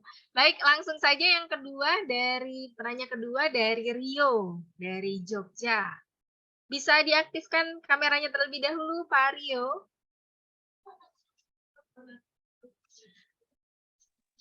Mohon maaf, sedang tidak bisa on cam, apa tetap boleh bertanya? Oh boleh, silakan Pak Rio. Oke, bukan bapak-bapak, saya masih mahasiswa, jadi mau tanya, saya kan dari Jogja, maksudnya dari kampus Jogja. Nah, kalau nggak salah kan tadi juga sempat baca ada beberapa kampus itu yang wilayahnya kayak dibatasi, cuman misalnya kampusnya di Jakarta, wilayahnya Jakarta dan sebagainya. Nah kalau di UI sendiri, apakah dari mahasiswa dari Yogyakarta itu bisa daftar juga ke WMK UI? Terus masih bingung tentang nanti teknis kuliahnya. Saya kan udah lihat di bagian timeline juga ada beberapa kegiatan dan itu ada penjelasannya, itu kegiatannya offline, ada yang online dan sebagainya. Nah kalau misalkan di WMK UI ini nanti kayak lebih banyak offline-nya atau nanti bisa hybrid dan seperti itu, kayak gimana lebih detail? Terima kasih. Baik, terima kasih Mas Rio. Kita lanjut ke penanya ketiga dari UNY Jerry Kurniawan. Ini Mas atau Bapak nih harus manggilnya? Mas Jerry dipersilahkan. Baik, terima kasih atas kesempatannya. Saya izin bertanya terkait beberapa hal. Yang pertama, terkait file darah diri, motivation letter, dan rencana ide berwirausaha, apakah ada format khususnya seperti jenis font, ukuran font, margin, dan apakah boleh menggunakan bahasa Inggris? Lalu yang kedua, apakah mahasiswa yang lolos WMK UI akan tinggal di Wisma Makara UI atau bisa ditinggal di kosan atau lain sebagainya. Nah, kalau tinggal di Makara UI, apakah dikenakan biaya tinggal? Yang ketiga, apakah ada biaya lain yang harus dibayarkan jika dinyatakan lolos WMK UI seperti biaya pendidikan dan lain sebagainya? Terima kasih. Baik, untuk sesi pertama kita jawab terlebih dahulu ya, Pak Shihan dan Pak Toha. Mungkin yang pertama dari Pak Hafiz ini lebih cocok ke Pak Shihan. Dipersilakan Pak Shihan. Terima kasih Bu Neni, terima kasih Pak Hafiz atas pertanyaannya. Jadi kalau memang ada beberapa mata kuliah yang capaian pembelajarannya sama ya, bisa dikaitkan, bisa langsung nilainya dimasukkan ke mata kuliah tersebut ya. Namun nanti sisa SKS-nya bisa kita buatkan semacam blok MK gitu ya, Pak Hafiz ya. Nah, nanti mahasiswa sendiri ketika sudah selesai melaksanakan kegiatan WMK ini, kalau memang lulus ya, nanti akan diminta untuk mengajukan permohonan transfer kredit.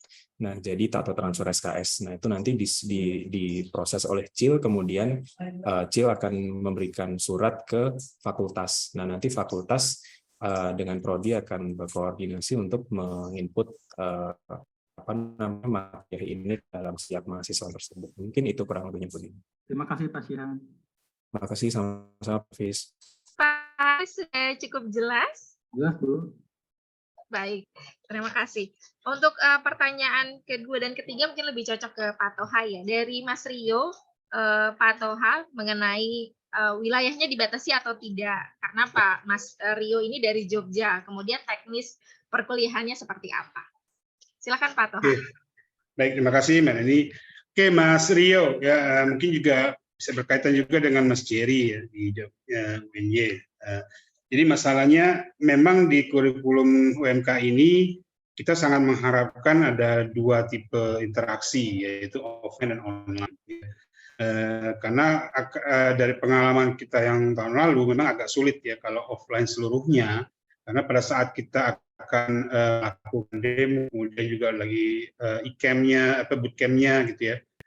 Karena ini tim ya, kelompok, jadi tidak secara individu juga. Nanti kita akan kemas setiap peserta itu menjadi kelompok ya, menjadi beberapa kelompok sesuai minat ataupun ide bisnis yang mungkin ada di dalam pikiran masing-masing peserta. Gitu. Jadi sangat kita harapkan bisa offline ya. Mengenai waktunya memang nanti akan kita sesuaikan dengan periode. Itu kan tadi ada 3 tahapan ya, ada pre-immersion, immersion, dan post-immersion. Di mana dari ketiga tahap itu semua ada offline-nya gitu. Apalagi yang saat immersion ya, pada saat leaders ini berinteraksi dengan para pelaksana profesional gitu ya, para pelaku bisnisnya. Jadi memang sangat-sangat diharapkan untuk bisa kehadiran di minimal di Universitas Indonesia. Sejauh ini kita menyiapkan semua fasilitas di Universitas Indonesia. Ya, jadi sangat kita harapkan semua peserta itu bisa datang offline selama periode dari Agustus sampai November tadi. Gitu. Jadi kalau Jogja sebenarnya nggak jauh loh, Mas Rio ya, bisa ya. Dan tadi berkaitan nih, soalnya waktu tahun lalu kan juga ada peserta dari Maluku. Memang akhirnya memang tidak terlalu maksimal ya, karena yang bersangkutan sendiri sulit kehadiran di sini. Ya. Tapi intinya kalau Anda bisa mendapatkan istilahnya kesempatan untuk bisa hadir di Jakarta atau di Depok, iya, itu tidak masalah. Tadi kaitannya dengan yang ditanyakan oleh Mas Jerry, kalau misalnya memang tinggal, itu sebenarnya bebas ya, nggak harus di Wisma Makara, karena kita juga melihat kapasitas dari Wisma Makara sendiri yang sebenarnya sudah mungkin bukan Wisma Makara, jadi asrama ya, asrama UI. Kalau Wisma Makara itu kan memang berbayar ya, memang sifatnya seperti hotelnya UI. Tapi kalau asrama itu pada saat semester ganjil biasanya sudah teralokasikan untuk mahasiswa baru gitu. Jadi hampir tidak memungkinkan. Jadi tapi silakan Anda bisa cari akomodasi dimanapun di sekitar UI yang memungkinkan ya. Dan untuk masalah biayanya nih, nah itu nanti kita lihat lagi ya, karena saya tidak bisa menjanjikan apakah nanti ada penggantian biaya atau segala macam ya. Nanti kita lihat lagi tapi yang penting semangatnya dulu ya Mas Rio dan Mas Jerry nih untuk bisa join di UMKUI gitu.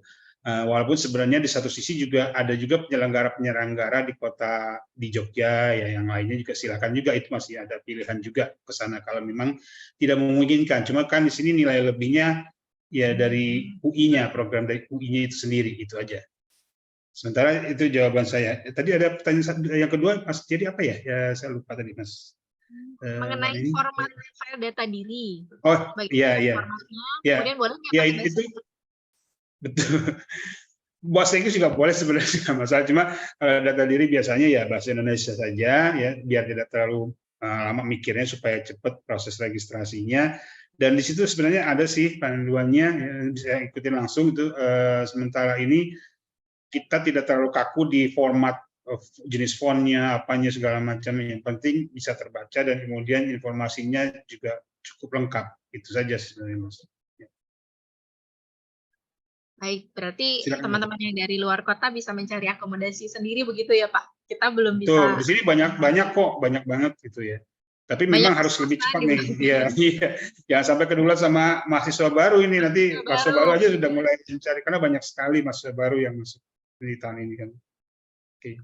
Betul sekali. Baik, Pak Toha dan Pak Syihan, kita akan berlanjut. Sudah ada penanya di kolom chat, saya akan bacakan dari UI Angelika Gunawan. Pertanyaan pertama, apakah yang menjadi bagian dari penilaian dalam 20 SKS ini meliputi hanya persiapan proposal, rancangan, ataukah sampai inisiasi wirausaha? Ada legalitas perusahaannya. Kemudian, apakah rekan wirausahanya ditentukan karena minat dan bidang usaha yang diinginkan kemungkinan berbeda-beda? Yang ketiga, apakah bidang usaha harus sesuai dengan prodi yang diambil? Kemudian yang keempat, pada semester 6 apakah akan dibuka lagi semester selanjutnya ya? Baik, ini lebih cocok ke Pak Toha. Bisa halo Pak, Yan, mungkin saya dulu ya. Iya, silakan Pak Toha. Ya, oke. Terima kasih ya. Jadi begini, untuk siapa tadi Mbak Angelika ya, itu masih menyimak ya Mbak Angelika ya? Ada di sini ya?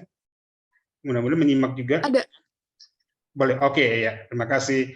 Nah, sebenarnya tadi ya, kalau dari paparan sudah disampaikan ya, 20 SKS itu terbagi menjadi 4, 10, dan 6 gitu. Nah, jadi masing-masing ada kompetensinya, dari mulai persiapan proposalnya atau ide bisnisnya ya, terus kemudian juga sambil menyusun rancangannya dan interaksi dengan para profesional atau pelaku bisnis, itu makin bisa solid, makin bisa sempurna proposalnya, dan kemudian nanti mulai dari create produk ataupun jasanya atau servisnya, sehingga nanti pada akhirnya disampaikan pada saat demo day ya. Jadi kalau untuk legalitas perusahaan itu tidak, jadi maksudnya bahkan kita tidak sampai bahwasanya bahwa bisnis itu harus jalan langsung mulai, itu juga nggak sampai ke sana gitu. Cuma kalau kemarin yang bisa mendapatkan pendanaan itu memang yang mereka sudah siap seluruhnya ya, sudah di demo day-nya juga sudah approved. Jadi nanti demo day itu juga ada semacam review juga ya. Jadi dari para pelaku bisnisnya ya ada penilaian juga, sehingga oke, ini layak launching atau sudah siap launching dan sebagainya gitu. Nah, itu yang kemudian disupport supaya benar-benar direalisasikan. Jadi sesuai targetnya memang sampai di kompetensi bahwasannya mahasiswa itu mempunyai pengalaman ya dalam berwirausaha ya. Itu kompetensi kita hingga ke sana. Dan kemudian nanti berkaitan dengan masalah ide bisnisnya ya di poin kedua ya.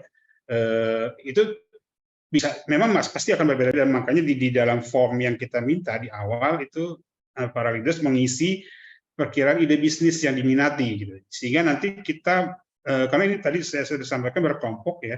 Jadi kita akan menentukan paling tidak pendekatannya dari ide bisnis yang para leaders masukkan, daftarkan di situ. Jadi oh ini minatnya misalnya di bidang IT, minatnya di bidang X ya dan sebagainya. Itu nanti kita akan coba mengkelompokkan sehingga kelompoknya itu sudah mempunyai basic ide bisnis yang sama gitu. Nah, berkaitan juga dengan poin yang ketiganya, tidak wajib ya Kalau leaders dari Fakultas Hukum, ya nggak masalah. Kalau mau bikin produknya misalnya yang terkait dengan pangan, silakan. Atau IT, silakan. Nggak masalah, bebas. Ya, karena ini wirausaha merdeka. Jadi memang yang penting wirausahanya, jiwa wirausahanya, entrepreneurship-nya gitu. Ya, karena mungkin ya kalau program studi kan dikaitkan dengan keilmuan kita ya, knowledge-nya kita. Tapi kalau syukur-syukur bisa berkaitan karena itu memang di backup dengan pengetahuan kita jadinya. Tapi tidak masalah, boleh di luar dari bidang studi ataupun program studi yang diambil. Nah, terus kalau semester 6 sepertinya belum. Kalau kita masih main-main di semester ganjil, jadi per tahun gitu. Karena menyiapkan program ini juga perlu persiapan yang matang ya. Jadi satu semester jeda itu biasanya di semester 6 itu kita gunakan untuk evaluasi dan kemudian persiapan di periode berikutnya. Dan lagi pula dari aspek mahasiswanya juga agak sulit nanti menyesuaikan untuk 12 KS setiap semesternya. Oke, itu saja. Jadi semester ganjil ini, semester 5 ini. Oke. Cukup? Mas, ada yang ingin? Cukup, Mbak Angelika? Cukup menjawab. Terima kasih untuk jawabannya, Pak. Ya, sama-sama Mbak Angelika. Langsung daftar ya. Oke, ada satu lagi ya dari UNUD, Hali Hardin. Untuk official LOE dari UMKUI kapan dikeluarkan? Kemudian untuk tim wirausahanya apakah boleh juga kalau ada tim dari luar? Bagaimana nih Pak Toha? Di sini Pak Ali sebagai apa dari UNUD, mahasiswa atau dosen atau apa? Izin menjawab Pak sebagai mahasiswa. Oh, sebagai mahasiswa. Oh, ini Mbak ya? Iya Bapak. Oke, kalau untuk LOE-nya, jadi bukan dalam bentuk LOE ya, jadi nanti daftar, jadi harus daftar di websitenya Kemendikbudristek ya, nanti akan diarahkan ke pelaksana di UI, kemudian jadi berdasarkan itu saja jadi ikatannya gitu, ya, bukan dalam bentuk LOE. Kaitkan dengan misalnya antar universitas atau perguruan tinggi itu enggak. Maksudnya itu ya LOE yang seperti itu ya. Jadi nanti kalau sudah diterima, karena ini kan mundur tadi ya jadwal penerimaan registrasinya mundur sampai 21 Juli dan kemudian berarti pengumuman seleksinya juga mundur sampai ya pokoknya mendekati akhir Juli. Jadi diharapkan di akhir Juli itu sudah ada informasi ataupun berita terkait siapa saja yang sudah diterima menjadi peserta UMKUI. Nah, dan maksudnya tim luar ini bagaimana ya? Izin menjawab Pak, jadi misalnya kita ikut UMKUI ini, terus ada tim juga dari luar, tapi bukan dari mahasiswa, misalnya dari tim luar kita hire sendiri gitu. Oh, oke. Ya, nanti itu teknisnya bisa dari gini, bisa diskusi dengan, nanti kan ada DPL ya, dosen pembimbing lapangan, juga ada praktisi bisnisnya ya. Tapi officialnya memang adalah yang penting di sini para leader semua mengerjakan materi ini ya, itu masing-masing, maksudnya secara individu ya, bukan di backup oleh orang lain atau pekerjaan orang lain ya, tapi adalah kreasi masing-masing peserta gitu. Dan yang disupport oleh dosen DPL, yang resmi adalah pendampingnya DPL, dosen pendamping lapangan, dan para praktisi yang ditunjuk nanti ya dari startup ataupun UKM yang kita tunjuk gitu. Nah, di luar itu ya silakan dalam bentuk mungkin dari segi administrasinya atau yang lainnya untuk atau sekedar tempat diskusi tidak masalah, tapi dia bukan bagian utama dari tim bisnis Anda. Mungkin Pak Sihan bisa bantu tambahkan, silakan. Tadi mungkin terkait pertanyaan nomor 1 ya, yang Mbak Angelika bernilai. Nah, ini seperti yang tadi dipaparkan Pak Asta kan memang banyak sekali ya ininya opsi-opsi dalam transfer kredit ini ya. Nah, mungkin yang perlu saya tadi coba melihat sertifikat yang diterbitkan oleh WMK untuk kegiatan 2020 ya. Mungkin nanti Pak Toha bisa koreksi kalau saya salah, ada 10 CPMK kurang lebih ya. Nah, di situ kan nanti dari sebelum mahasiswa mengikuti kegiatan ini kan melibatkan pembimbing akademis ya. Nah, di situ sebaiknya sudah dikonsultasikan dengan pembimbing akademis, disesuaikan dengan kurikulum prodi, nanti dari konsultasi itu sudah direncanakan nanti akan ditransfer kredit kemana gitu ya. Nah, hal ini nanti akan menghindari misalkan terjadi konflik, misalnya mahasiswa sudah selesai mengikuti kegiatan, tapi kok ditransfernya tidak sesuai harapan dia, jadi sebaiknya proses pembimbingan akademik ini sejak awal sebelum memulai kegiatan sudah dilaksanakan sehingga nanti ekspektasi antara mahasiswa dan prodi akan sama gitu ya. Mungkin itu tambahannya Bu Neni, Pak Toha. Baik, terima kasih Pak Syihan. Karena memang proses transfer SKS ini kebijakannya berbeda-beda ya Pak Syihan di masing-masing perguruan tinggi. Jadi baiknya teman-teman yang akan mengikuti program ini sudah di awal melakukan konsultasi terlebih dahulu. Jadi nantinya program yang diikuti bisa berjalan lancar. Nah, teman-teman, Bapak Ibu, saya masih membuka pertanyaan. Satu pertanyaan terakhir, masih ada yang mau bertanya? Bisa raise hand atau melalui kolom chat. Masih ada yang mau bertanya? Ya Mbak Heli, tadi yang dari UNUD Mbak Heli sudah jelas atau ada yang ingin ditanyakan lagi ya? Nah, dari Mbak Hali, bagaimana Mbak Hali? Ada yang mau ditanyakan lagi? Sudah jelas, terima kasih Pak. Oke, baik. Jangan lupa mendaftar ya Mbak Hali. Udah Mbak. Oh sudah. Terima kasih. Baik, ada lagi yang mau bertanya? Itu ada yang raise. Belum ada yang raise. Oh sudah ada dari Jovan Rajawane. Baik, mungkin langsung saja saya persilahkan Mas Jovan. Oh ya, oke, terima kasih atas waktunya. Saya mau tanya nih, ini untuk program Wira Cipta ini tahun depan tuh kira-kira dosanya kapan ya? Apakah di semester genap atau semester ganjil? Karena untuk tahun ini sepertinya saya nggak bisa sih karena udah penuh semester, udah penuh dengan mata kuliah wajib sama mata kuliah fakultas. Itu aja sih pertanyaannya. Baik. Ada di semester Mas mana? Johan dari prodi iya fakultas apa? Iya dari fakultas Ilmu Budaya FIB. Oh sudah mulai mengisi IRS ya? Belum sih, kalau dari berdasarkan kalender Agustus sih IRS. Iya kan belum kan ya, jadi silakan bisa konsultasi dulu sebenarnya tadi seperti yang disampaikan Pak Syihan ke prodi maupun ke PA gitu. Dan memang kan kita melaksanakannya kan di semester ini nih, semester ganjil besok nih semester semester berapa nanti? 3 atau 5 atau berapa? Nanti Agustus nanti saya semester 5. Semester 5, oh berarti pas banget nih ya semester 5 gitu. Tapi karena masing-masing prodi ataupun fakultas juga punya paket kurikulum yang berbeda, kompetensi yang berbeda, itu baiknya memang dikonsultasikan juga ke mereka, ke PA maupun ke prodi gitu ya. Khawatirnya nanti ada yang overlap atau mungkin memang ada biasanya ada mata kuliah prasyarat yang sehingga itu menjadi ganjalan ya untuk bisa ikutan di program UMK ini. Gitu. Oke, terima kasih atas jawabannya. Ya, terima kasih atas jawabannya. Ya, terima kasih. Baik, sama-sama Mas. Siapa tadi namanya? Jovan ya? Jovan, ya. Jangan sampai terlambat juga karena ketika ngambil skripsi nggak bisa ikut lagi ya Pak Toha ya? Iya, ya. Daftar dulu aja pokoknya intinya itu. Nanti administrasinya bisa menyusul. Baik, daftar dulu kan belum mengisi IRS, jadi daftar dulu aja sekarang. Baik, Bapak, Ibu, dan teman-teman sekalian, karena waktunya sudah sangat sempit, Pak Toha, Pak Syihan, sudah sangat sempit, jadi kita akhiri dulu untuk sesi tanya-jawab pada pagi hari ini. Saya ucapkan terima kasih kepada Pak Toha, Pak Syihan, kemudian tadi Pak Asta yang sudah berkenan untuk menjadi narasumber kita pada pagi hari ini. Terima kasih Bapak.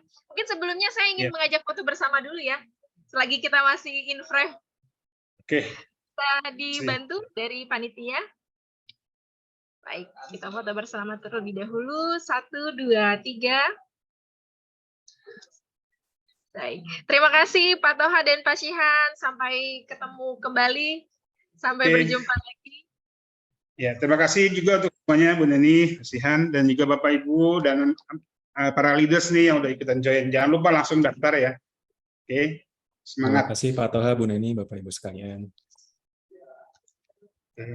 Saya live ya. Terima kasih. Assalamualaikum. Ya, waalaikumsalam warahmatullahi wabarakatuh. Terima kasih kepada yang sudah berkenan hadir pada pagi hari ini untuk memberikan pemaparannya mengenai bagaimana UMK Wira Cipta Universitas Indonesia tahun 2023 akan dilaksanakan pada semester ini. Kemudian terima kasih kepada Pak Asta yang sudah berkenan untuk memberikan paparannya dan Pak Shihan yang membantu untuk menjawab pertanyaan-pertanyaan dari Bapak Ibu dan rekan-rekan sekalian.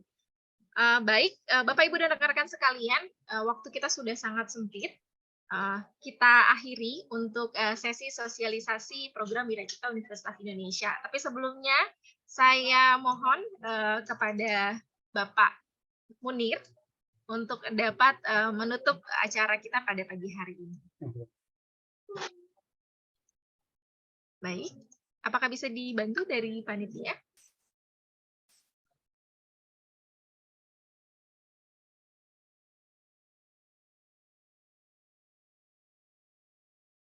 Pak Sandi mungkin.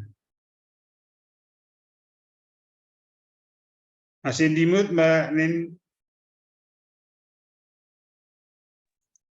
Baik, baru diinfokan kalau Pak Abdul Munir berhalangan hadir. Saya persilahkan kepada Bapak Prasandi Astagiri Yusuf selaku Kasubdit Inkubator Bisnis DISTP untuk dapat menutup acara pada pagi hari ini. Dipersilahkan Pak Sandi. Baik, Mbak Neni, suara saya terdengar ya. Assalamualaikum warahmatullahi wabarakatuh. Selamat siang. Terima kasih banyak tadi sudah dibuka oleh Prof. Haris ya dan Pak Gamal. Terima kasih untuk para narasumber, Pak Asta, Pak Toha, dan tim CIL tadi juga sudah membantu di tanya jawab. Untuk sosialisasi pada pagi hari ini memang ditujukan lebih untuk kepada para kaprodi dan juga dosen kewirausahaan. Saya juga mengundang para mahasiswa ya. Nah, utamanya adalah untuk bisa mendorong mahasiswanya dari kelas kewirausahaan untuk bisa dikerahkan untuk bergabung di Wira Cipta Universitas Indonesia.